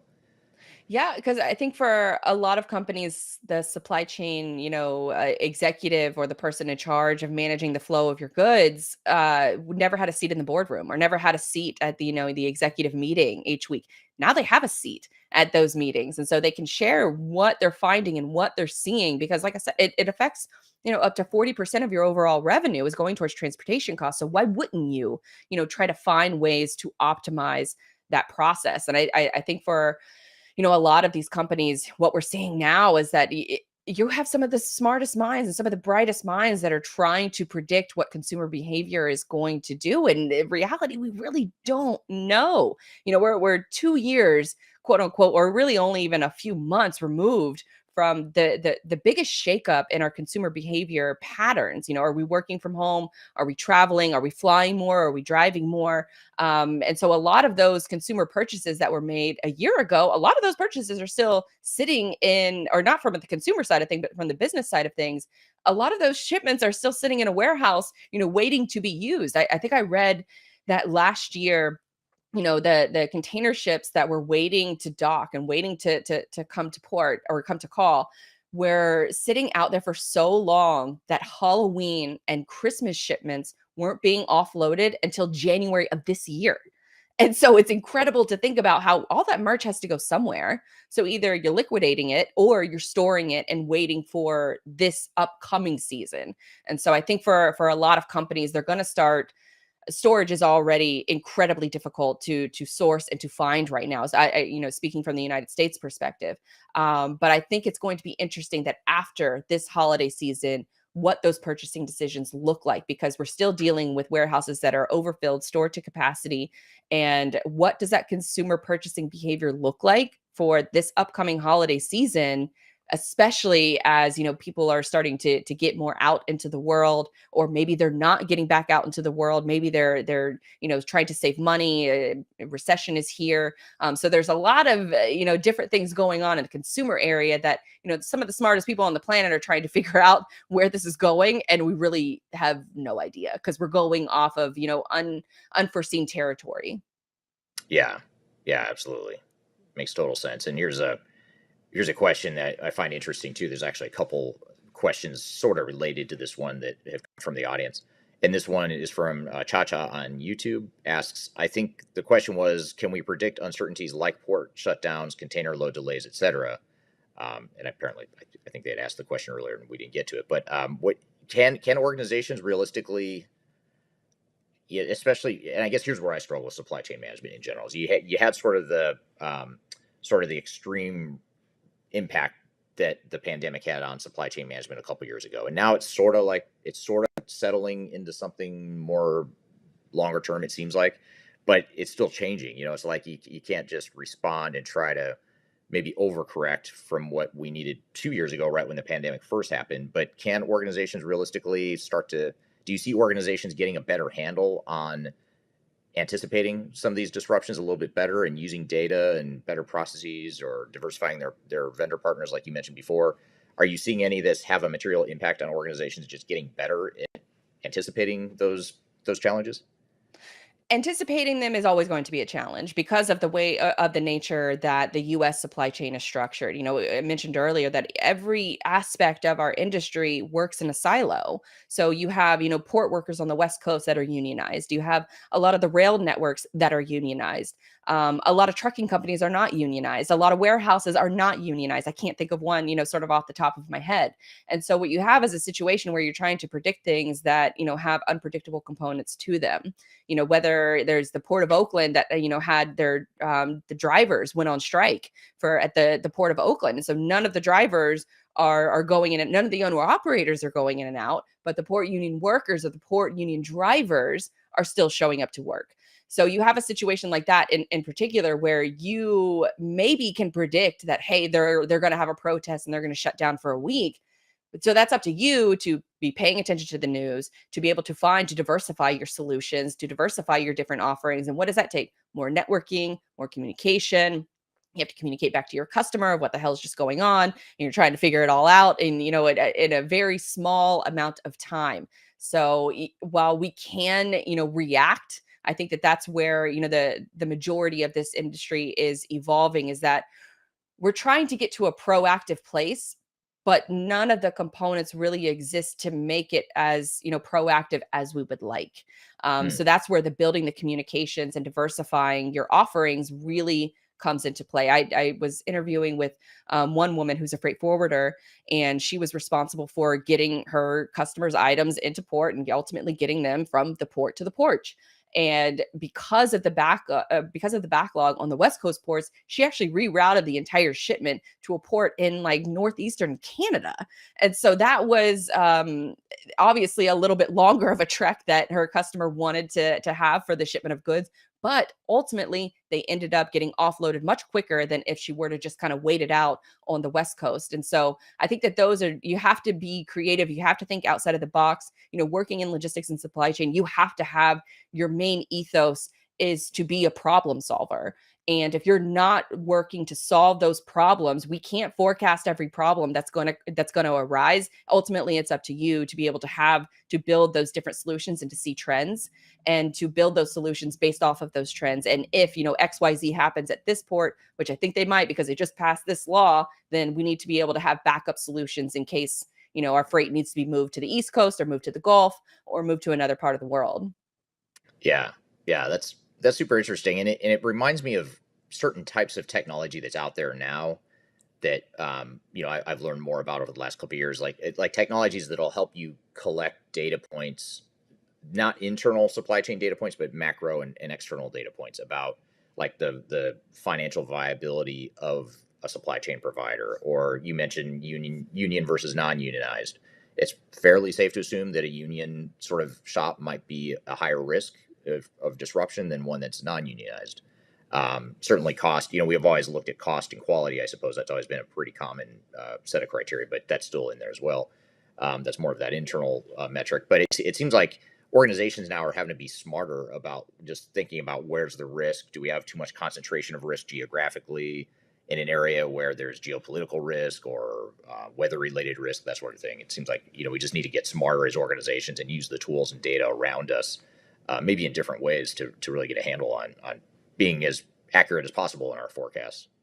And I think for a lot of these data tools too, it's not just that they're a data solution. It's where are they getting their data from? Who are their data partners? A lot of these different solutions, they have to, especially from a data perspective, they have to partner with the companies that are actually moving the freight in order to get access to that data. And a lot of times these companies don't want to share their proprietary data, so you're operating off of a limited pool of sources. And then once you have that data, how do you make it actionable? And I think for a lot of companies, that's where the a bigger problem is starting to arise, is that yes, we have all of these tools and these solutions and all of this data, but how do we make it actionable? How do we actually do something with all of the information that we have at hand? Because it's not just, as you mentioned, it's not just from the technology side of things, but it's also from geopolitical risk and what's going on in the world. We have to pay attention to all of these different news sources and then be able to act proactive, or I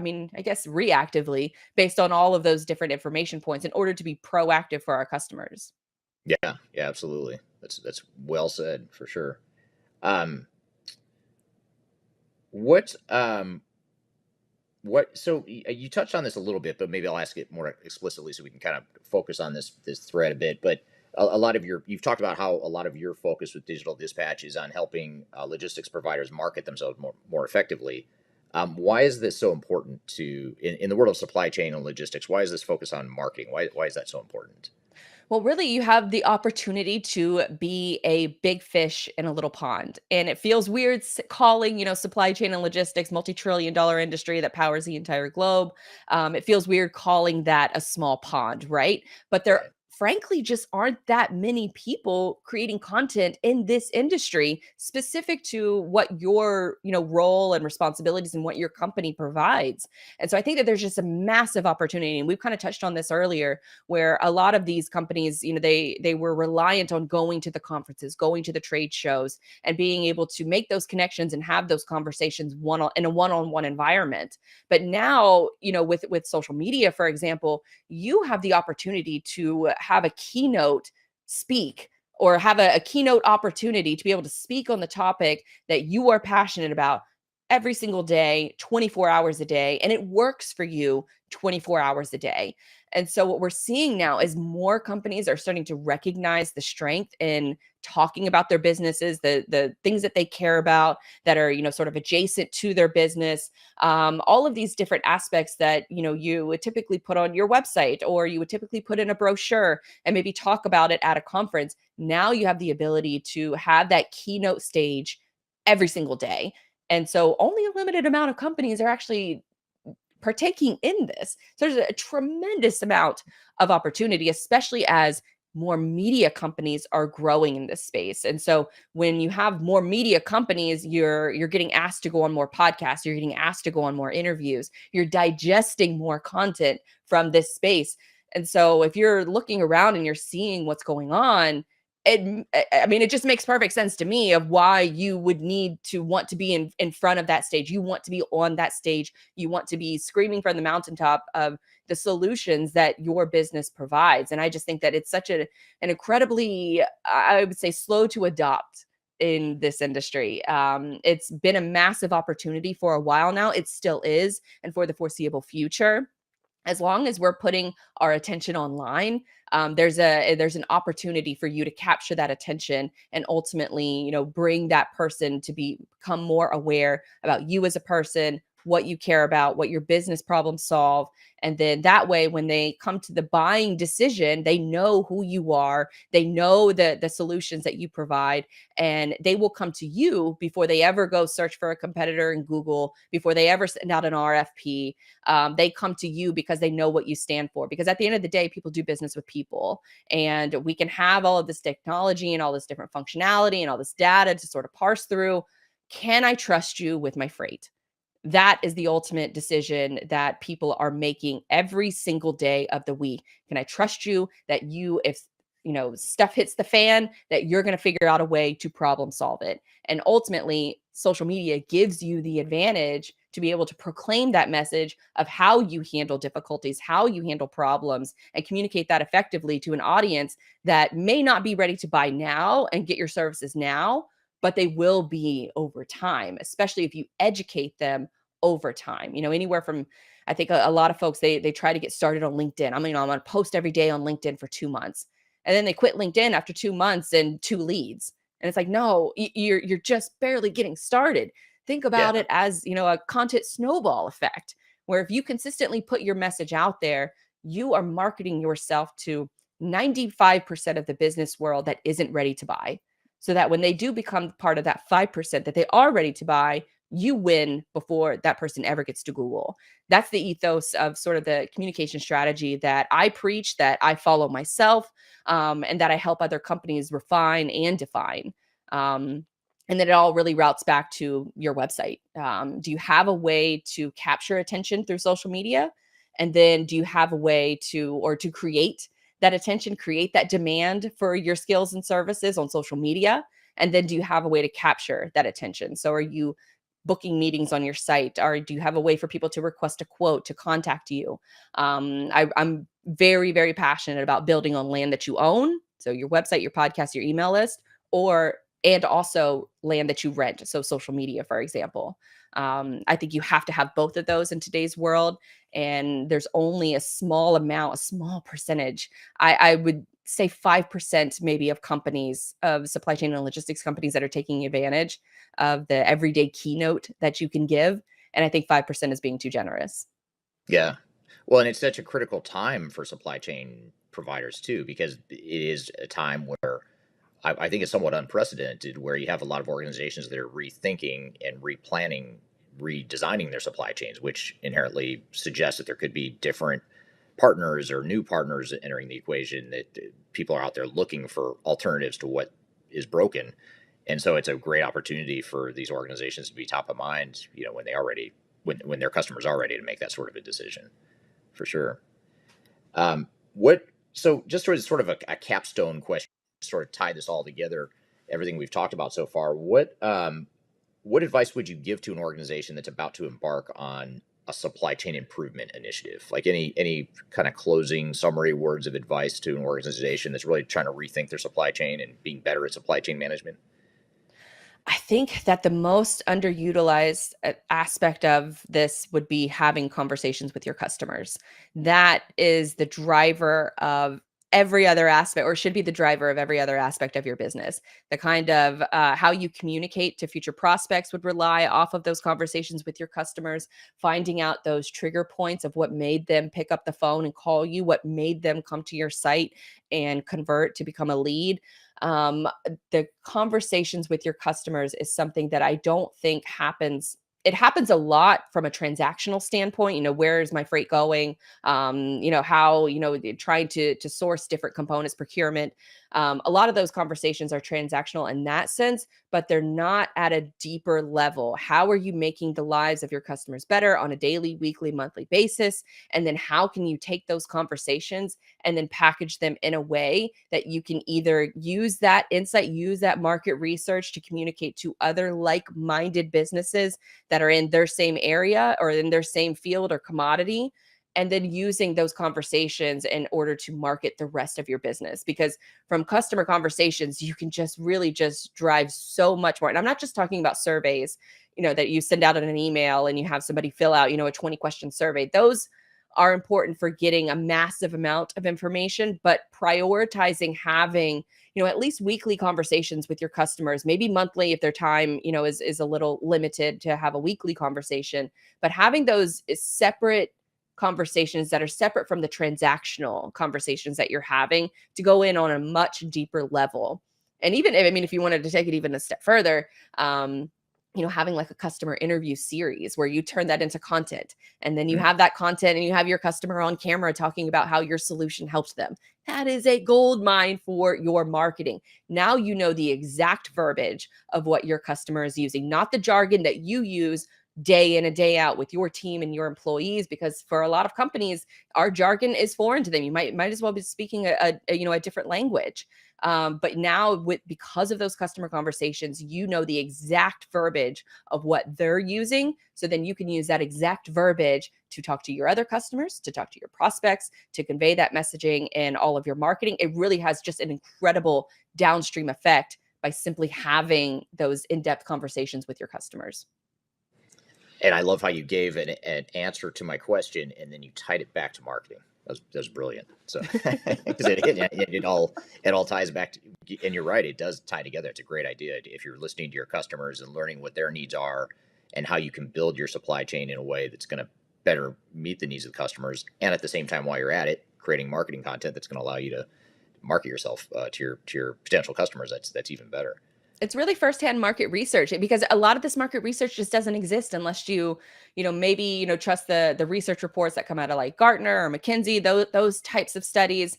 But there's no better case study than talking to the people that you're already working with. You're gonna drive so much value and so much information from those conversations, and the incredible downstream effects that it has will likely set your business up for success for years to come. Yeah, absolutely.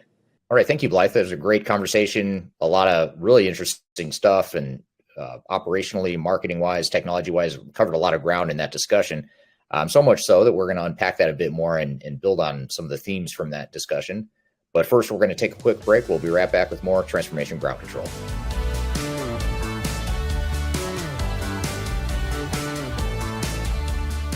Hi, this is Eric Kimberling, the CEO of Third Stage Consulting. And we recently hosted our Digital Stratosphere 2022 virtual event. It's 3 days of packed content related to digital transformation best practices, about 16 or 18 different workshops and different speakers that are presenting on different topics, everything you need to know about transformation. The bad news is if you miss that event, the event's over. The live event already happened. But the good news, if you've missed it, or even if you did attend it and you want to see replays or you want to catch the sessions you missed, you can do that now by going to stratosphere2022.com. Go to stratosphere2022.com, register. All you have to do is put in your name and email address, just a few fields. You get immediate access to all the recordings. And the recordings cover everything from digital strategy, software selection, organizational change, process improvement, architecture, data migration, cloud, trends in the industry, how to avoid failure, some of the legal aspects to think about, contractual aspects to think about as it relates to your transformation. All that is stuff that you'll get by registering for Stratosphere 2022 replay. And again, go to stratosphere2022.com and you can listen to all the replays of all the workshops that you might have missed at the event. So hope you check it out, and thanks for listening. We'll see you soon.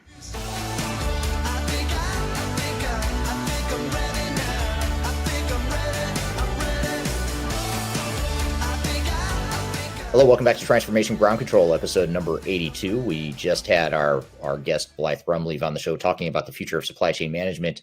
What were some of your thoughts from that discussion, Kyler? Well, first of all, what an excellent discussion, both on your guys' site and then in the comments as well. So thank you to everyone who engaged in that. Just as a reminder, we do go back and check those comments. Eric answers questions, so do I. So feel free, if you are watching it on any page, to go ahead and comment on that platform. But obviously, I was very excited about this because it comes back to what I get to do here on a day-to-day basis at Third Stage and really just join that conversation. And I think it's really refreshing to see that perspective of that concept of a digital handshake, if you will, or the importance of putting out content in your specific area. I actually got messages on LinkedIn after the live stream of people saying, wow, I'm really excited to engage in more video production content or podcasts or those types of things. So the message was definitely impactful in that conversation. I wondered if I might ask you, when it comes to the digital networking, that we were kind of forced into that transformation with the COVID-19 pandemic, face-to-face conferences went away a lot of the time for a while, and people networked on digital platforms, whether you're talking about LinkedIn, putting out YouTubes, even on TikTok, we get a lot of networking now. We've seen some traction there. Do you think that, how would you as a business owner engage in both a networking digital handshake, but also follow that up with an in-person connection? Because I think, especially in your overall approach, that's still really important in creating that customer and client relationship. Yeah, well, I think that the in-person connection is important, and the digital handshake might be the place to start, but at some point in a lot of industries, especially in ours in consulting, having that in-person connection is important too. So a lot of times it can be anything from in-person events, which we up until the pandemic had hosted frequently, and not so much since, but we'll get back to that eventually.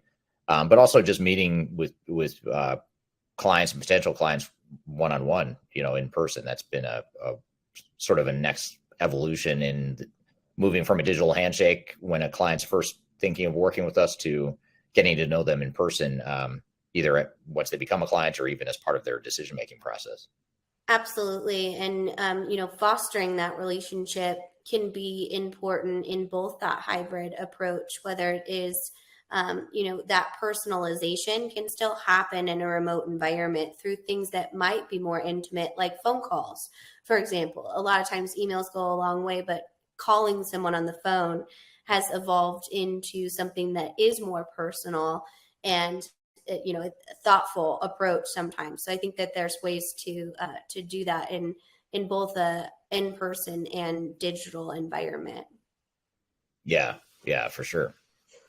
I loved the conversation around kind of the supply chain, the state of the supply chain, if you will, and learning about all of these different creativity pieces to getting where you need to be as a business, whether you're buying a pallet company or, sourcing chips domestically, manufacturing chips domestically, as well. And of course, if we don't say Elon Musk in an episode, it wouldn't be ground control. So obviously we need to, call him out for that, as that's something that he's kind of pioneered with Tesla and understanding what that looks like as far as lithium batteries specifically. I wonder if it is something that you typically as an organization aren't always on the creative side of trying to figure out the next steps. What is some exercises you can go through with your supply chain to make it more flexible and risk adverse if that is something that happens within your industry, whether it's a labor shortage, a logistical issue, over surplus of inventory? What can you do to kind of set the stage to be reactive? Well, a lot of it is having the data and information you need to react and to ideally get to more of a proactive maneuvering and strategic planning for your supply chain.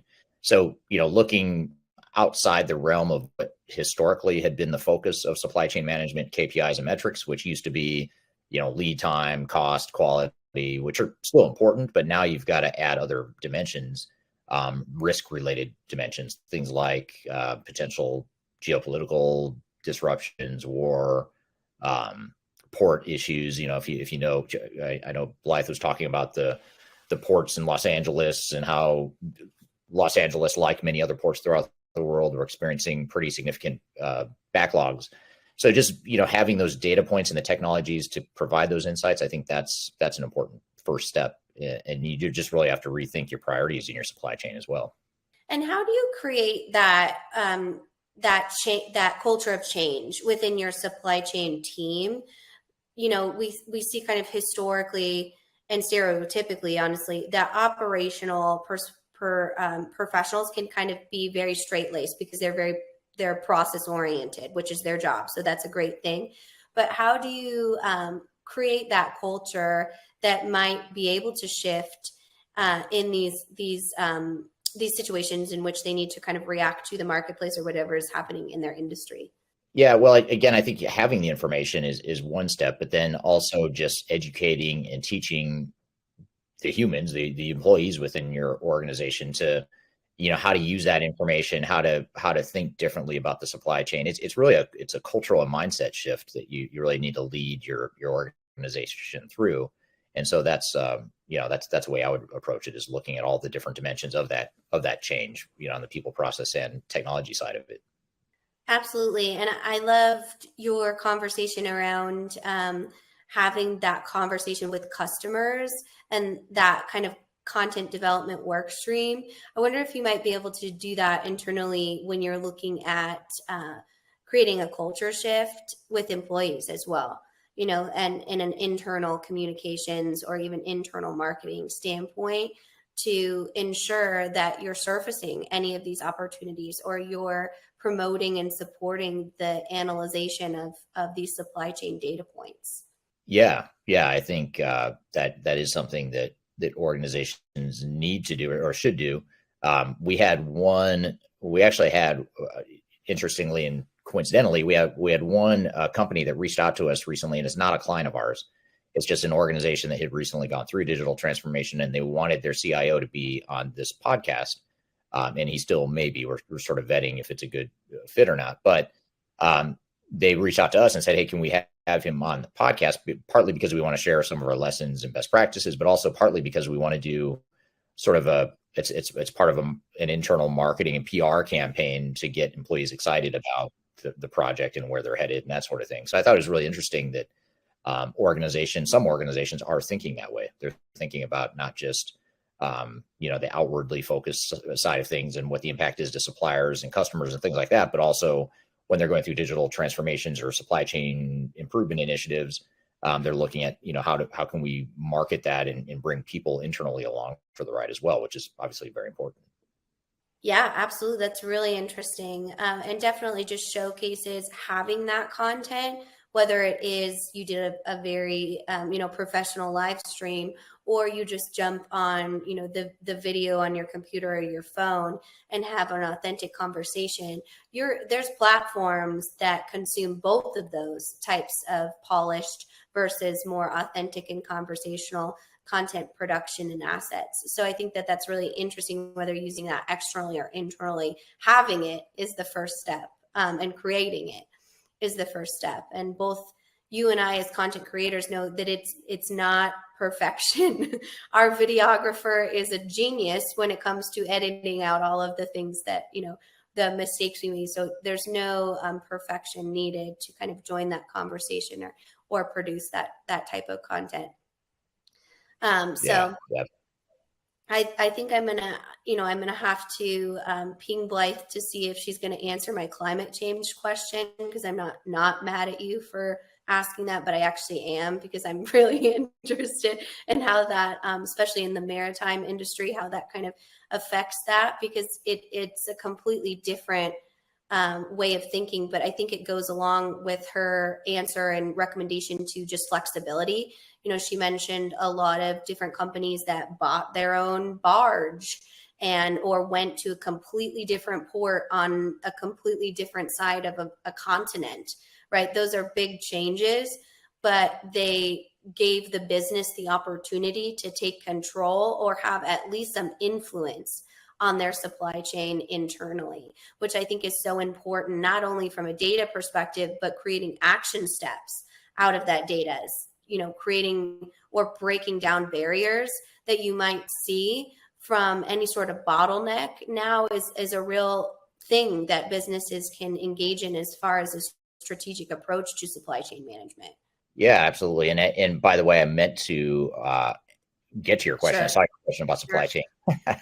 I got to one of your questions, just not that one. But actually, that was what I really wanted to get to, but we ran out of time, unfortunately. But that is an interesting one. We didn't even touch on the whole climate change, and I think someone on LinkedIn, someone commented on another unrelated post talking about that too. How can supply chains track climate impacts in a way that's going to be, they're coming out more from a compliance perspective, being compliant with local regulations and things of that nature. So even if whether you agree or disagree with the organizational role in contributing to climate change initiatives, whether you like it or not, I mean, that's sort of where a lot of governments throughout the world are headed in terms of regulations and that matter. So you're going to have to get to figure that out.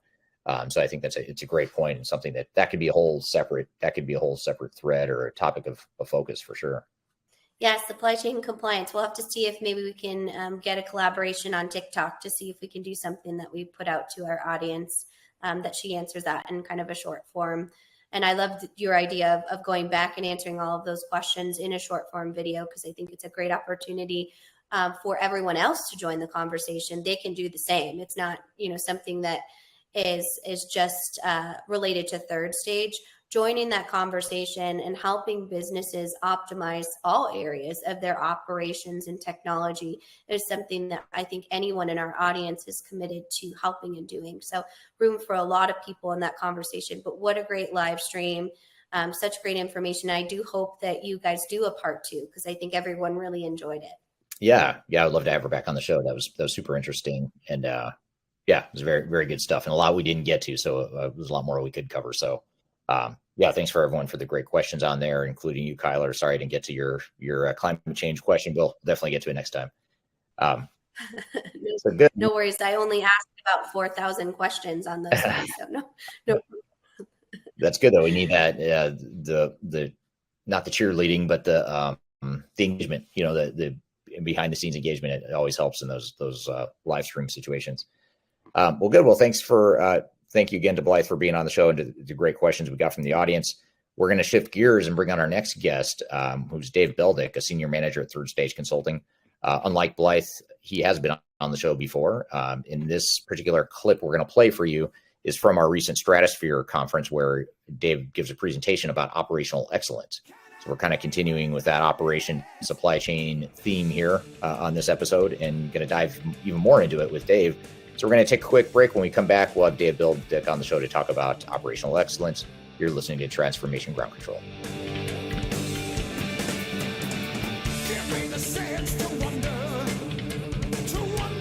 If you are aiming for transformation success, turn to Third Stage Consulting Group.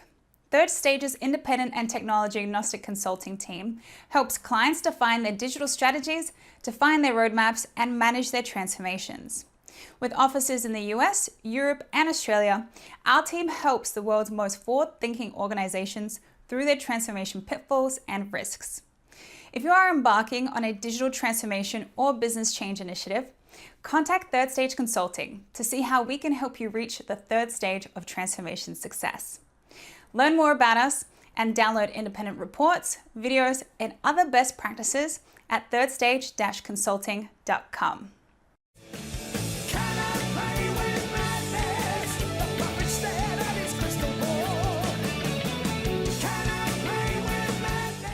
Hello, welcome back to Transformation Ground Control, episode number 82.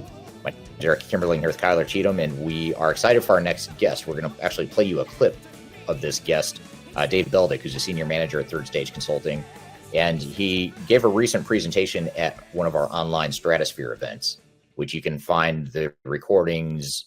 You can go stream the recordings of all these events that you may have missed just by going to stratosphere2022.com, and you can find this along with all the other presentations that have been given in that online event. But this particular one is focused on operational excellence and really how you can achieve operational excellence as part of your digital transformation. And so why don't we go ahead and roll the clip, and then we'll come back with some follow-up discussions as well. Here's Dave Beldyk talking about operational excellence. My name is Adam Cheatham. I'm a director of strategy and transformation at Third Stage Consulting Group, and we are really looking forward to sharing more of our thoughts on this topic. So as we do this, we'll introduce Dave Beldyk, of course. Dave, would you like to introduce yourself? Yeah, hi, I'm Dave Beldyk. I've been, I've probably got about 30 years of industry experience and a lot of experience in the ERP space, about 20 years of implementation and operation experience there. as well as about 5 years of continuous improvement stuff. So to me, the business process management and continuous improvement kind of go hand in hand. It's a pretty good marriage there. Yeah, that's fantastic. And Dave and I have worked together on a number of these types of projects, so we're glad to have him here. As we're jumping in, Dave, I figure I'll give you the first crack at offering a definition of operational excellence and or business process management. What do those topics mean to you? Well, when I talk about business process management, I can remember it back 20 years ago when people talked about business process management, and back then it was more about understanding your processes and dissecting them and really just being able to apply some of the continuous improvement activities to where you have a particular process step that's giving you a problem and understand what is it that's do root cause analysis and that sort of thing and be able to dive into it and focus on it. But today it's a little different. It's all that, but there's much more of an automation need to it. There's the expectation that you're looking toward, how do I automate this step? How do I make it touchless? And that's probably the big difference between today and years ago, is that the business process management is, how do I make my processes as efficient as they can be and automate it as much as they can be. And operational excellence is it's sort of I guess it's kind of a philosophy, if you will. It's kind of like, it's almost got that philosophical feel like continuous improvement. And business process management is the means to achieve operational excellence. That's kind of how I think of the two. Okay, that's a great philosophy, that business process management is the road to achieving operational excellence or continuous improvement, if you will. Which kind of gives me a thought here, like when you start thinking about projects and those types of topics, one of the basic principles is, as you have a project, your project should always have an end date, right? So from a perspective of operational excellence, how do I know I have achieved operational excellence? Is there an end date to that? To me, it's kind of like continuous improvement. It's not really an end date. You get better and better and better, but there's always something else to go work on. So I don't think it's an end. I don't think that it's like I said, it's kind of a philosophical thing you drive, and the things you worry about today hopefully are a lot more down in the weeds, detailed stuff compared to what you worried about 5 years ago. So but it never ends. You just keep sharpening the pencil and getting better. That seems about right. We refer to 3 stages of a rocket launch, and that third stage being that continuous improvement space where orbit and is a bit more self-sustaining and driven towards continuous effortless movement. So how do you see, and how have you seen in the past technology enable that type of operational excellence, not just through the point of achieving a state where you're in that continuous improvement mode, but also from a perspective of how it figures into business process management? Well, I think you see a lot more. There's actually a lot of tools out there now to help with the business process management, and they have a lot of commonality in terms of the approach. I mean, you still have to there is a manual aspect to it to start with. It's kind of mapping your processes and understand the pieces, and then understand the steps along the way, and kind of understand the decision points and all that. But there's a lot more. Like I said, there's a lot more vendors out there that offer tools to help guide you through that process. There's a lot of commonality in the approaches, but the tools differ a little bit. And it's I think that's a big thing that's changed a lot, is having more automated tools for that. Hello. I hear a Brian Locker. Did I hear Brian? Oh, good. Sorry about I was hoping you were coming, Brian.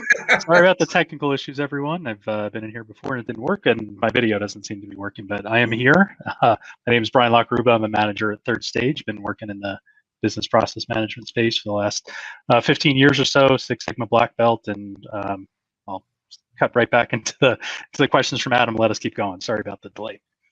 Yeah, so Brian, I was asking Dave what his thoughts were on operational excellence and whether or not that has an end date, and some of the more continuous improvement oriented things. I'd be curious to hear your opinion on how technology factors into business process improvement and how technology factors into achieving operational excellence and continuous improvement. What do you think?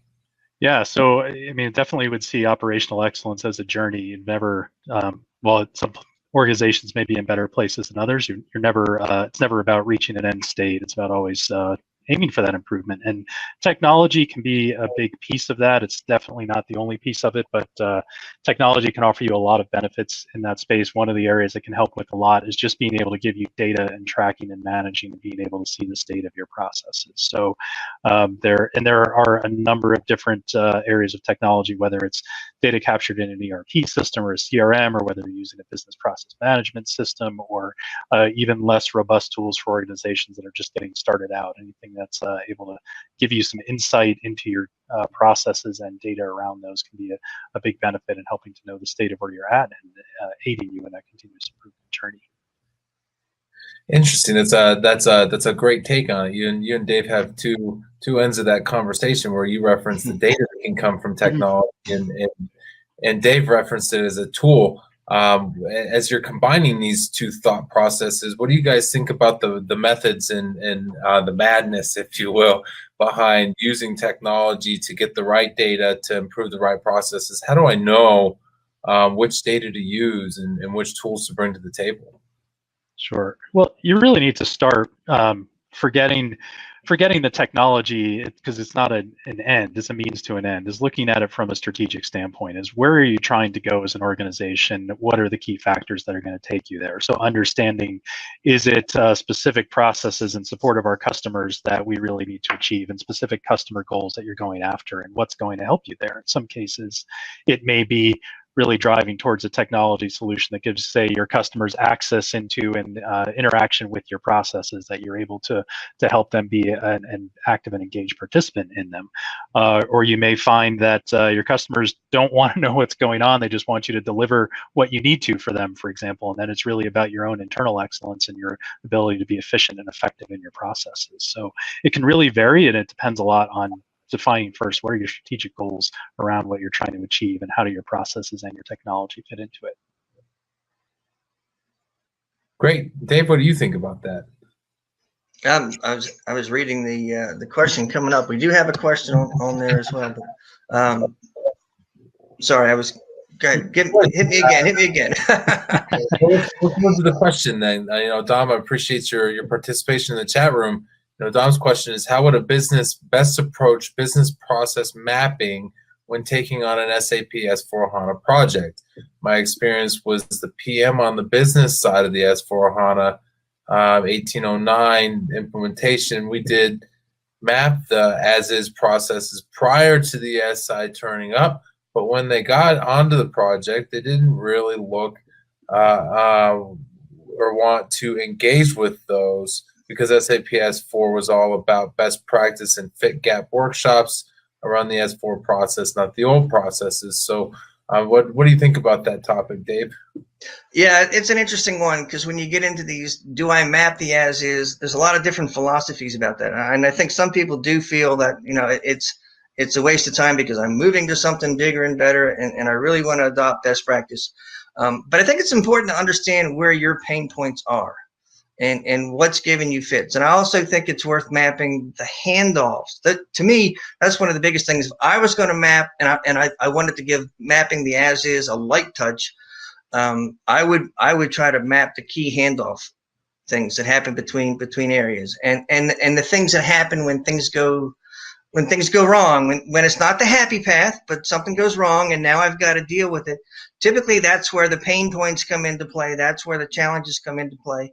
And that's where you want to make sure, especially if you know you've got something that's giving you fits today, don't assume it's going to magically go away in the future. You got to challenge that, and you really have to make sure that you ask your system integrator. Make sure you identify the pain points, even if you haven't done the full-blown as-is mapping. Identify your pain points, and then make sure that those get addressed.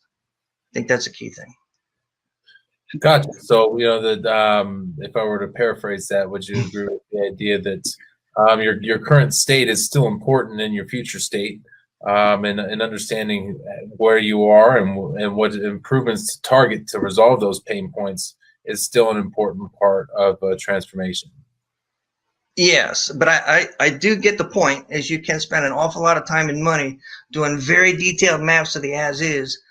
And quite frankly, in my experience, 70, 80% of that I won't touch again. But that 20%, getting the right 20%, that's the really important part.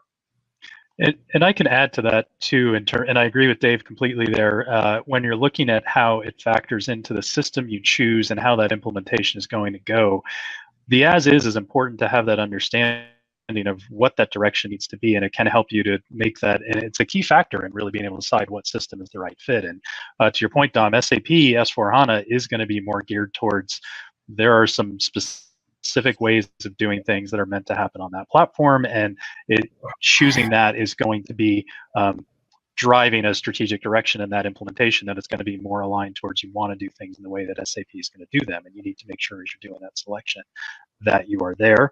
Whereas other software platforms, say Microsoft Dynamics, may give you a lot more room to be able to make some of those decisions along the way. So doing that as is state and being able to factor that into your business requirements and how you're selecting software helps align your processes with the software that you're going to use and help you get into the right place with your selection. Okay, we're playing a clip from Dave Beldyk talking about operational excellence. We're going to pick up the clip when we come back from a quick break. You're listening to Transformation Ground Control.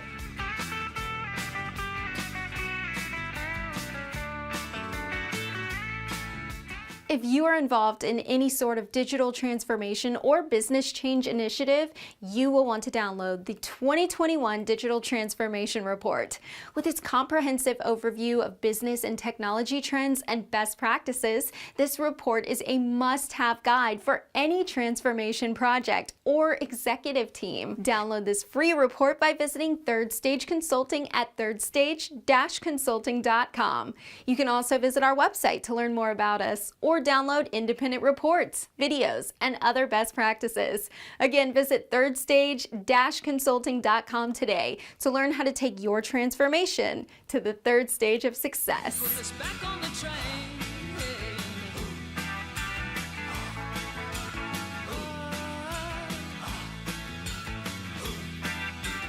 Hello, welcome back to Transformation Ground Control, episode number 82. We're here listening to Dave Beldyk give a presentation about operational excellence during digital transformation. So that's when you start talking about software selection, that's another great example of a factor in this that can impact your business process management. What role does the selection of software play in business process management on the whole and achieving operational excellence?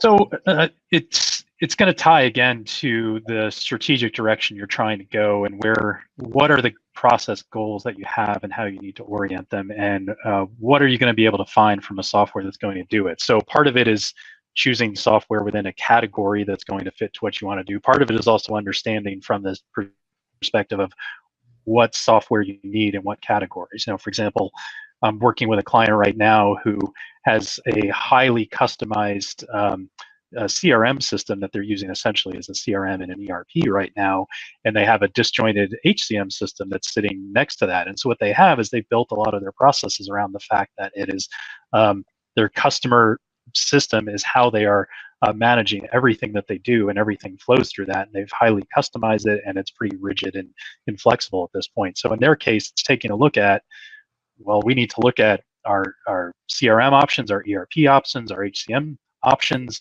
what the add-ons need to be, how the different platforms are going to factor into that. So it's really being able to help them through all of that and to focus that on what are their key goals around that, which in their case is they're a membership-based nonprofit. It's how do you associate your support your members as much and engaging in your services, and starting from there and choosing the technology that's going to help from there, and then making the follow-on decisions following that. Yeah, I mean, just to add to that, I mean, I heard Brian talk about the add-ons and that sort of thing, and to me, it's how do you make the pieces all talk together, right? So that's the important part there, and I think the other key thing is what kind of native workflow is already in the system, and how well does it talk to external pieces, especially if you're going to do collaboration with vendors or customers and that sort of thing. So being able to to hook the pieces together and get it to talk and be able to add automation components to that, I think that's that's a key part of some of the software selection criteria.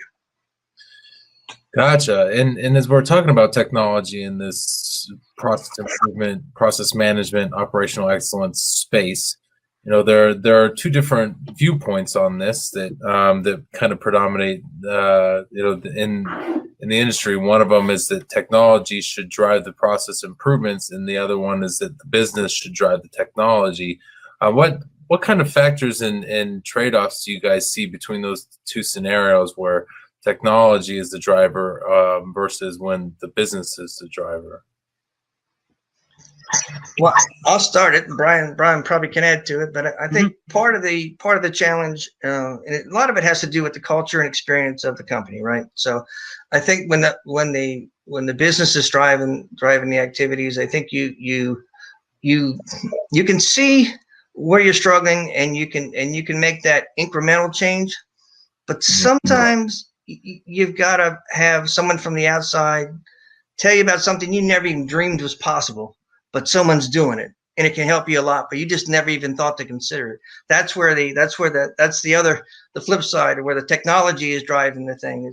Suddenly there's something that you weren't aware of that now could be a game changer for you, and incrementally you wouldn't sneak up on it. It's that kind of thing. So I don't have a great example of that. I've seen some, but I can't think of one right now. But I mean, so it does sort of go to me. I think both have to play to see the whole picture. Yeah, I agree with you there, Dave. And I would add too that the other consideration you have to think about in this is what is it that makes you unique about an organization, whether it's competitive advantage in your industry, whether it's something about your industry that isn't an exact fit to what you're going to see elsewhere, and making sure that you're protecting and focusing on those things is where the business needs to drive the technology, and not letting, if there's an industry solution that's a great fit for all of your competitors, but it's going to make you just like them in an area where you can be better than them now by doing something unique, you obviously don't want to make that change just because the technology is going to drive it. But if it's in another area where it's a basic just operational function that you have to be performing in a unique way just because it's the way you've been doing it over the years, and but you're not really doing anything that needs to be different from anyone else, then that's a great opportunity to say, you know what, we can adopt practices that other organizations are using and do the way the technology is going to drive those processes, and not worry about trying to stick to the way we're doing it just because that's what we've done. Yeah, what I've seen so many times with organizations is that the technology was chosen by the business to enable some of these process improvements and drive towards operational excellence. But eventually the business outgrows the technology, and then the technology becomes the reason why the business can't do things. How do I know when my technology is preventing me from achieving operational excellence?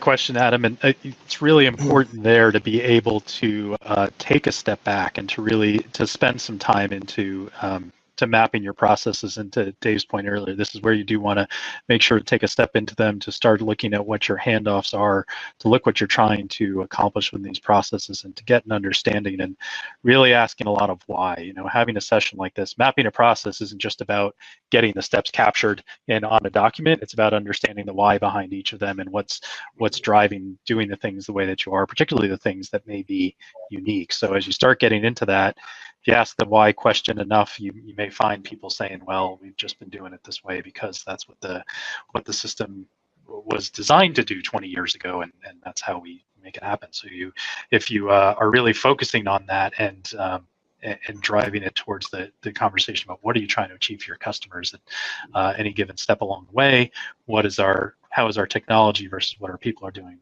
how are those playing into it, then you can start driving out some answers there.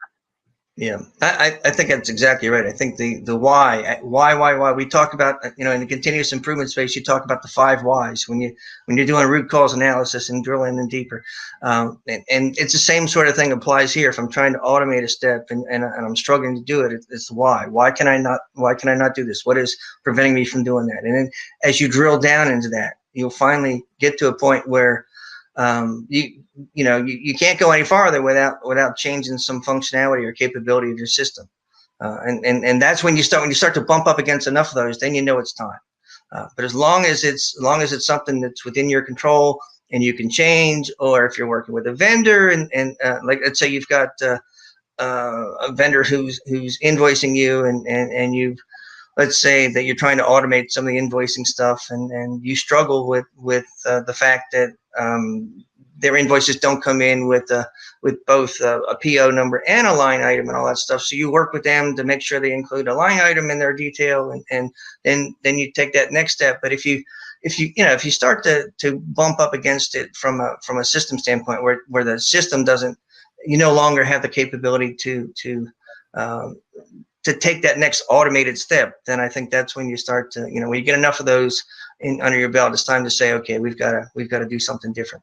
Especially if you do research and you find out that others are doing it, and they're doing it in different systems and having and making great strides in doing it. That's an indicator that you're stuck a little bit. Yeah. And why can't I just customize my system some more to handle that? Yes. Customization. You want that one, Brian, or you want me to take it? You can start it, Dave. Okay. We'll strong yeah. So, obviously, customization. Now, I will say one thing.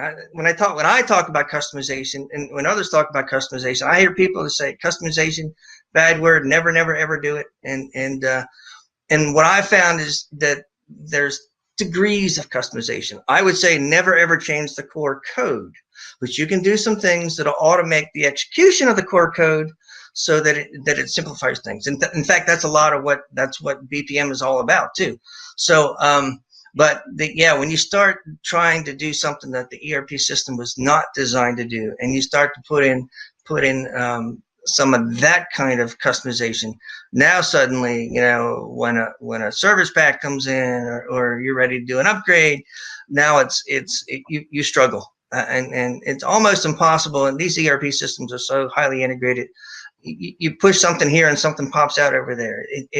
You got to be really careful with that sort of stuff, because you can just tie yourself in knots, and next thing you know, you can't take advantage of upgrades, because now you're stuck, because you've boxed yourself into a corner. And so I have a softer view of customization than some people, but don't touch the core stuff. Don't touch it. And I agree, Dave, with the risks and the challenges associated with customization, and that it's a mindset that pretty much any organization going in should, anytime you're considering a customization, you should look long and hard at that and think there's probably good reasons not to do that, and an organization may be more inclined to stick more with that current process. However, I will add that the exception will be, in that case, tying back to what I said earlier, when it is something unique about your business, when it is something very specific to what you do, that a software that may be a great fit in other ways just doesn't do something specific that you absolutely need, and you don't have another option for that.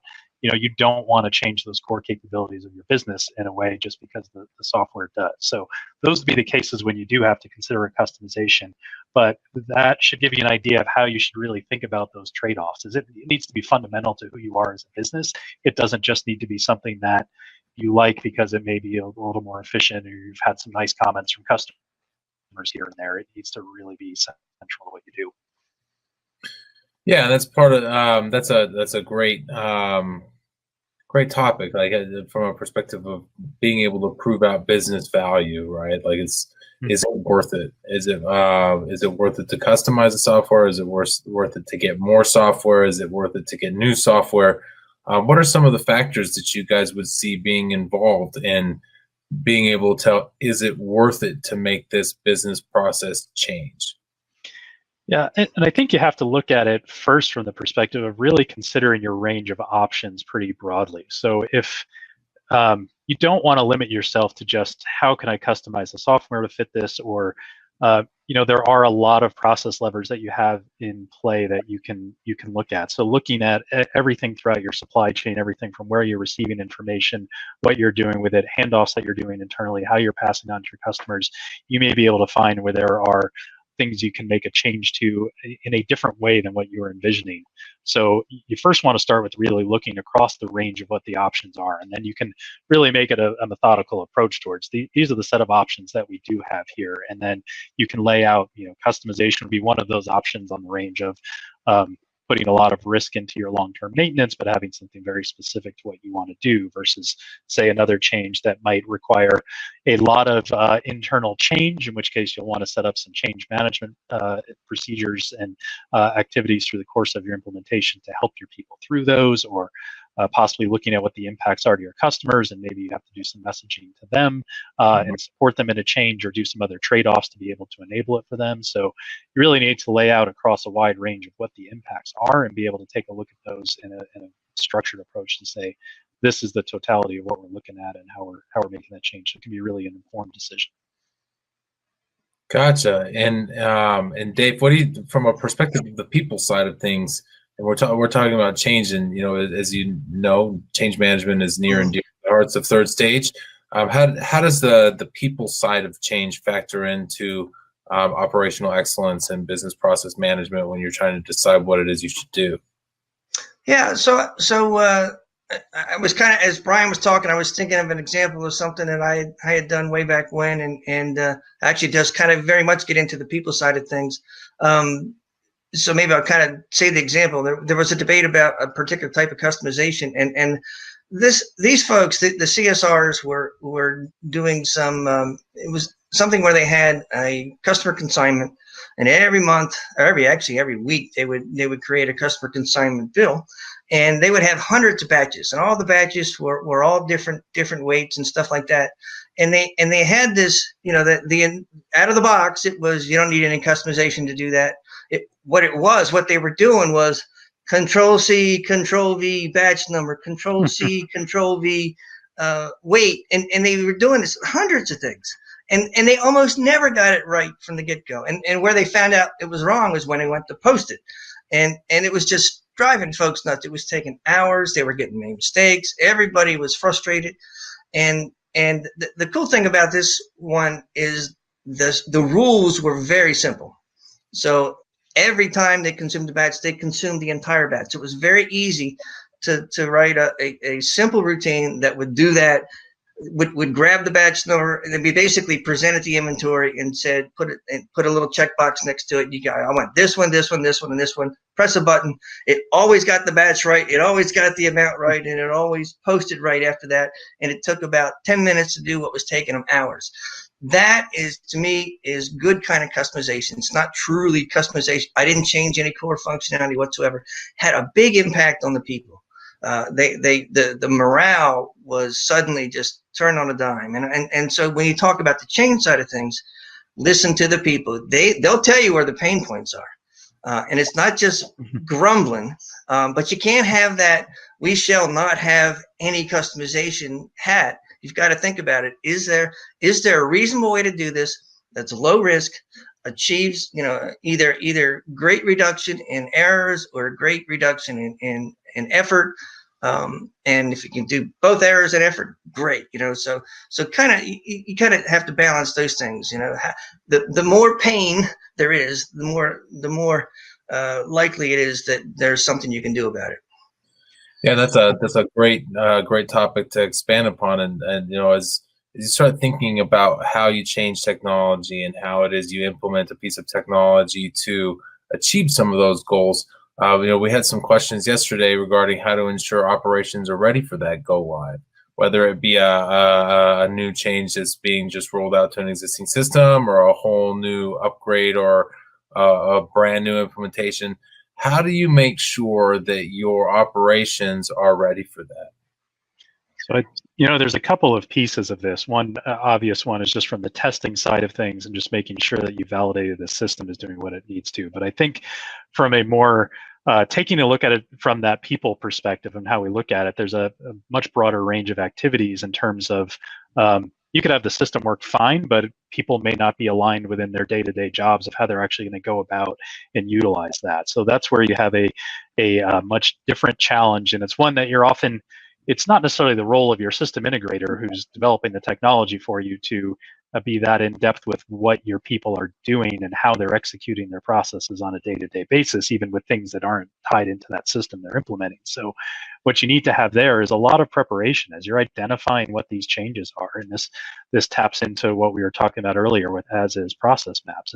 As you're identifying those changes, you need to know enough about what the current state is to be able to know what the nature of what your future state is doing to change your processes and to change the way your people work. So you want to be tracking what those major changes are, what the things are where people are going to have to adapt their behavior.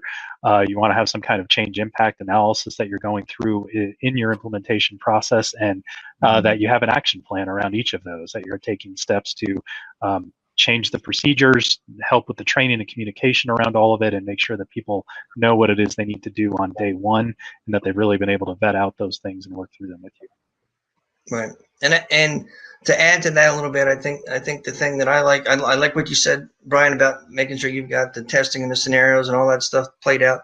I do believe in real life scenarios. I mean, if you're like this thing with the customer consignment piece, if the way it was tested when that was done was, let's bring up the transaction and let's do a Control C, Control V, and oh, lo and behold, it works. Great. Just do that 100 times, you'll be good to go.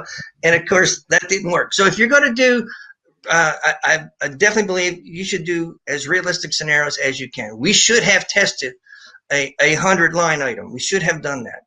I think anytime you physically touch product, where it involves, something going on in the warehouse or something, in the manufacturing space where I'm going to integrate with a machine to pull some information, do it, test it. Don't just hand wave your way through that. Don't do a conference room test for those kind of things. You've got to take the real world into account. And, I've seen things that unfortunately some got discovered after go live where they had to kind of shut down and rearrange the warehouse and just stuff like that, because they couldn't do what they thought they could do. What looked fine on paper didn't work in the real world. So you really have got to challenge yourself to push the envelope on all of those things that really have, where there might be some physical limitations. You need to find that out well before go live, not during go live.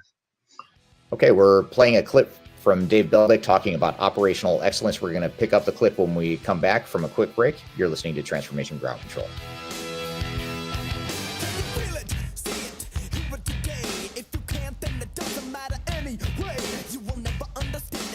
If you are aiming for transformation success, turn to Third Stage Consulting Group. Third Stage's independent and technology agnostic consulting team helps clients define their digital strategies, define their roadmaps, and manage their transformations. With offices in the US, Europe, and Australia, our team helps the world's most forward-thinking organizations through their transformation pitfalls and risks. If you are embarking on a digital transformation or business change initiative, contact Third Stage Consulting to see how we can help you reach the third stage of transformation success. Learn more about us and download independent reports, videos, and other best practices at thirdstageconsulting.com.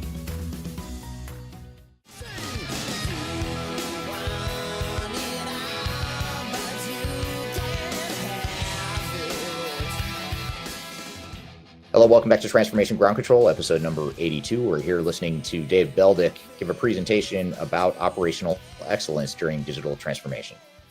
As you're considering that, how do you know to what extent to cover edge cases, exception paths, and stuff like that outside of the happy path? How do I know how far down to go with those scenarios and those use cases that are exceptions rather than the happy path, and how do I factor those into our operational excellence and business process management tactics? Yeah. Mike, I can start, Brian, and then you can chime in. I think when you're doing business process management, one of the things you're going to get into is as you're trying to automate certain things, or you're trying to understand how I can improve this particular step along the way, you're gonna come up with probably a Pareto analysis of what are the things, what are my failure reasons, and how much impact do these things make. Just the act of doing that, once you understand that this is the particular step I really got to hone in on, then you start to lay out a pretty good path. You start to understand where the focus needs to be. So just quantifying how good could I get if I could fix this, that tells you that sort of helps you prioritize things. And so, that to me, that's the whole thing, is whenever you're doing any kind of continuous improvement, is what's the bang for the buck? So I need to know where my pain points are. I need to quantify them. And then I need to understand, how do I, can I fix it? Or is this going to take an upgrade? Or, and just trying to lay that out. Can I eliminate some of those exception paths with process improvements?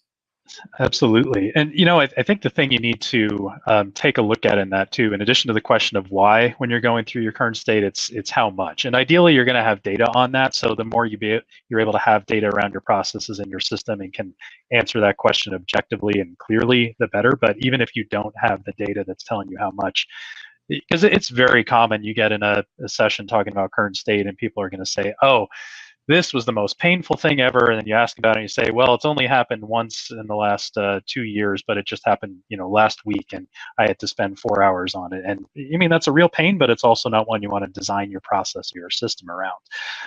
And to your point, Adam, of can you eliminate those, you do have to get creative in how you're looking at what your options are for this. So I want to give an example of one where it's a very different type of example. I love Dave's example on the copy paste and what the challenges were there. The example I want to talk about I worked with a retirement services provider who they prided themselves a lot on being able to, meet whatever it is that the customer asked for. And that tied into their competitive advantage and what system they were using.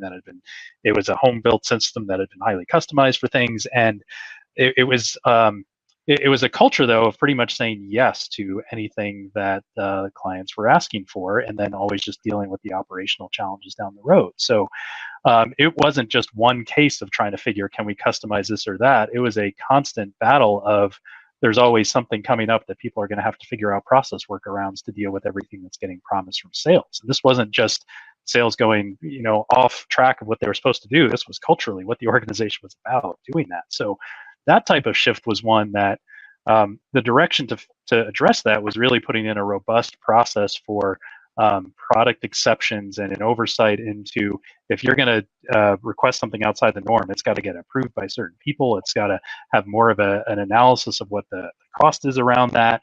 And there was also an increase of charging customers for certain things that if you're going to look for something like this, then we're going to have to charge you for that. So this was a case where they were able to knock out a lot of the challenges just through a pretty big cultural shift that required a lot of change with their customers and internally to be able to make those shifts. But in that case, it was not the technology that was the need. It was about what they had to change from a people perspective, culture. Yeah. And Brian said something that sparked another thought with me, was when he said it's not just when he said how much. When you talk about how much, I once got burned in a different go live where we were talking about we kind of prioritized the activities that sites were doing, and we it was like this one site sold so many million pounds a year and this other site sold another so many million pounds a year. We had this tiny site that only was like 10% of the total footprint. Well, we didn't really fully appreciate until after go live was that it was 10% of the total volume by pounds, but it was 55% of the total volume by transaction. So, and it's in this kind of stuff, it's the transactions that burned it. They sold a whole bunch of little tiny things, and we fell on our face on that site because we didn't look at it right. We did not appreciate the fact that they just did a whole lot more transactions. And I mean, you have inefficient transactions and you're doing a whole lot of them. That's a problem. Yeah, there's so many balances between different sites and stuff like that. I've had clients that have offices in New Zealand or the US that are very expensive to hire personnel to manage processes. So automating it becomes a big part of that process improvement. Where on the other hand, and there are other places where labor is far less expensive. And so it may make more sense to have people do those things. And from a perspective of operational excellence, the training versus the automation are two very different sides of that coin. So I definitely appreciate that example quite a lot, Dave. Brian also said something that came up that triggered something in my mind. What role does governance play in operational excellence and business process management? Yeah, so yeah, I'll start, Dave. Go ahead, you'll Brian. have more to add. So, yeah, I mean, governance is critical as with any enterprise activities, and there are a few layers of how you can look at this. You know, one of the key things, just from a pure process focus, is business process owners, making sure you really have a clear definition and line of sight into who is responsible for overseeing that process, for managing it, knowing the status of how things are going, accepting changes to it. You know, as you're introducing new products and services or new types of customers, there's going to be impacts to your processes, and someone's got to own those and be able to deal with what the changes are going to be, to prep people for what's going to happen, to say, hey, the impact of this is massive, and we need to have some senior decision making around whether this is something we can afford to take on to be able, or is this going to be a minor increase in revenue that's going to be so catastrophic to the way we operate that it's going to hurt us in a lot of ways. So, having governance from that perspective, and business process owners who have a line into the senior leadership who need to be involved. And then you have other areas as well from governance that are going to play into your processes, even if they're not a specifically process focus. Things like data governance. Bad data will absolutely have a big impact on your processes and cause a lot of workarounds and extra efforts around it. So I don't want to get too deep down the data rabbit hole. That's a whole topic in and of itself, but that's a big one. Things like project governance as well, as you are implementing things on new projects, making sure you have that type of oversight. So. And I know that was something Stuart talked a lot about in our last session too, of what it looks like to do an implementation, kind of the oversight you need from a project perspective. Yeah. And so for me, the governance, that's kind of the business rule side of things, right? That's where you kind of get into the decision points, and how do you make this decision? What makes it allowable or not allowable? And a lot of times folks get caught up with thinking about governments in terms of authorization and who it has to go through and stuff like that. But when you try to do this kind of business process mapping, it's business process management, I should say. It begins with business process mapping, but ultimately it's the management side, right? You have to ask the question, so what logic are you using to make these decisions? And then, can I, to me, governance should be about defining the rules and then automate as much as you can. So I don't, when folks are going through authorizing things, I don't like it. I don't like the notion of it has to go through this person and this person and this person. I'd like to, it may have to for a variety of reasons, because of authorization limits and stuff like that. But the key thing is, when you're deciding things along the way, what are the criteria you use to make that decision? Can I automate that? Do I have enough data to be able to do that? And if not, how could I? And so when you think about it that way, then now suddenly my governance is no longer, I'm not just the person who has to check this off. I'm the person, or one of several, that have to decide what the rules are, and then my system takes care of the actual transactional piece. That's kind of.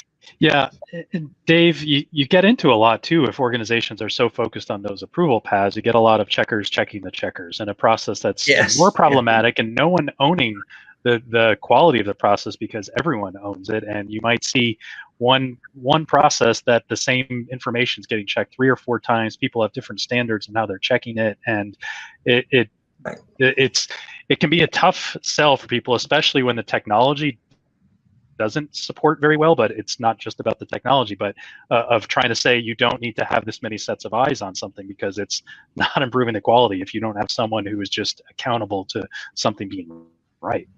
Yeah. And there's so much wrapped up in this conversation of operational excellence and achieving that, and business process management, and the improvements that are included in it, and how I get there. And so we could talk about this for days, I'm sure. Especially if I'm involved in it. Be a bit long-winded sometimes, so I want to thank everybody that joined us today. Thank both of you guys, Dave and Brian. We really appreciate your guys' expertise on this. All right, thank you, Dave. Great presentation as always, and really interesting stuff addressing the process side of the people, process, technology triangle of digital transformation. So thank you for that deep dive. There's a couple interesting takeaways and threads we want to pull on as part of the follow-up discussion. But first, we're going to take a quick break. You're listening to Transformation Ground Control.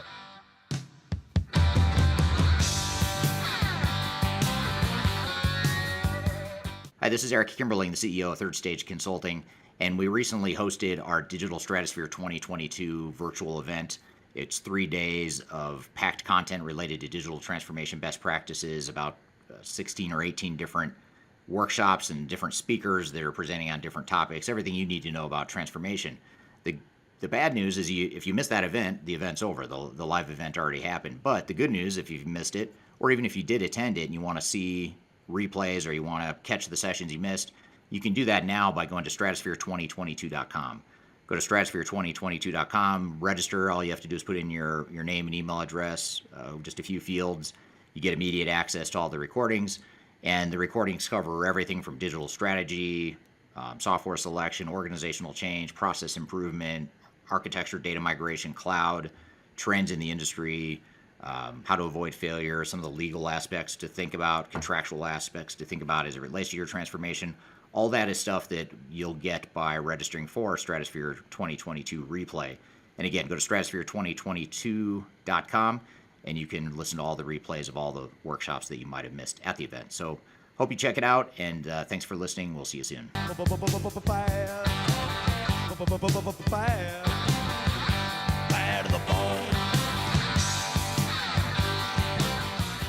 welcome back to Transformation Ground Control, episode number 82.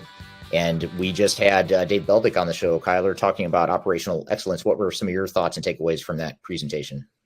Absolutely. Well, Dave always does such a great holistic job of wrapping a bow around operations, which can be very complicated, and identifying that target operating model that's needed to go through a digital transformation.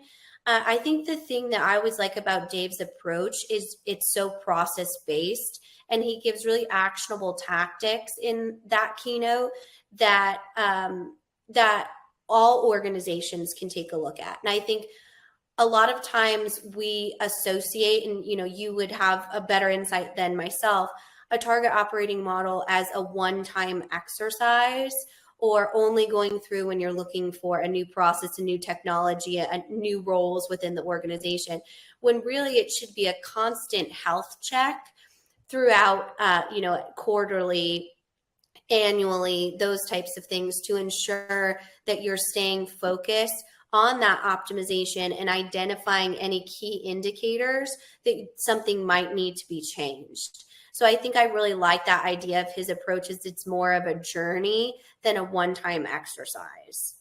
Yeah, absolutely. And kind of that continuous improvement sort of mindset.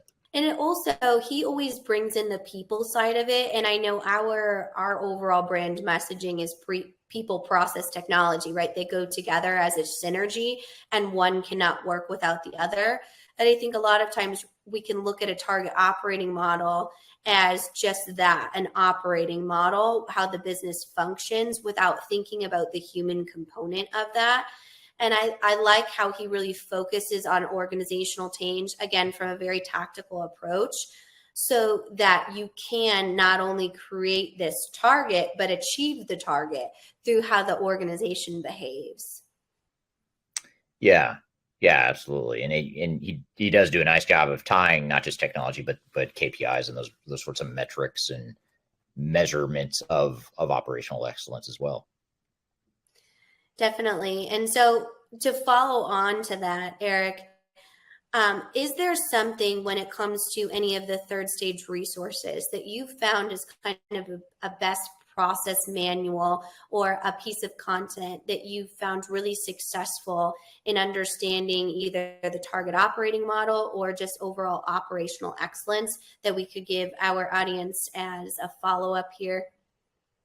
Yeah, there's a couple things. I mean, we've had a couple of different podcast interviews that have dug into the whole target operating model and business process management side of things. So I don't know if do we have a playlist on our YouTube channels that cover business process and operations?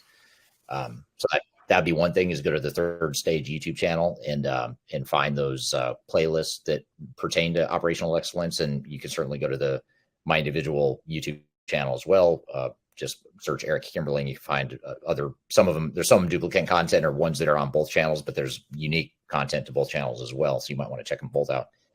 And then we also have, our digital transformation report that we publish each year. Or we just published our 2023 transformation report. It covers a whole host of best practices around digital transformation, including operational best practices and things of that nature. But it also gets into change management, digital strategy, technology, and stuff like that too. So those are three things that come to mind: are the 2 YouTube channels and the transformation report.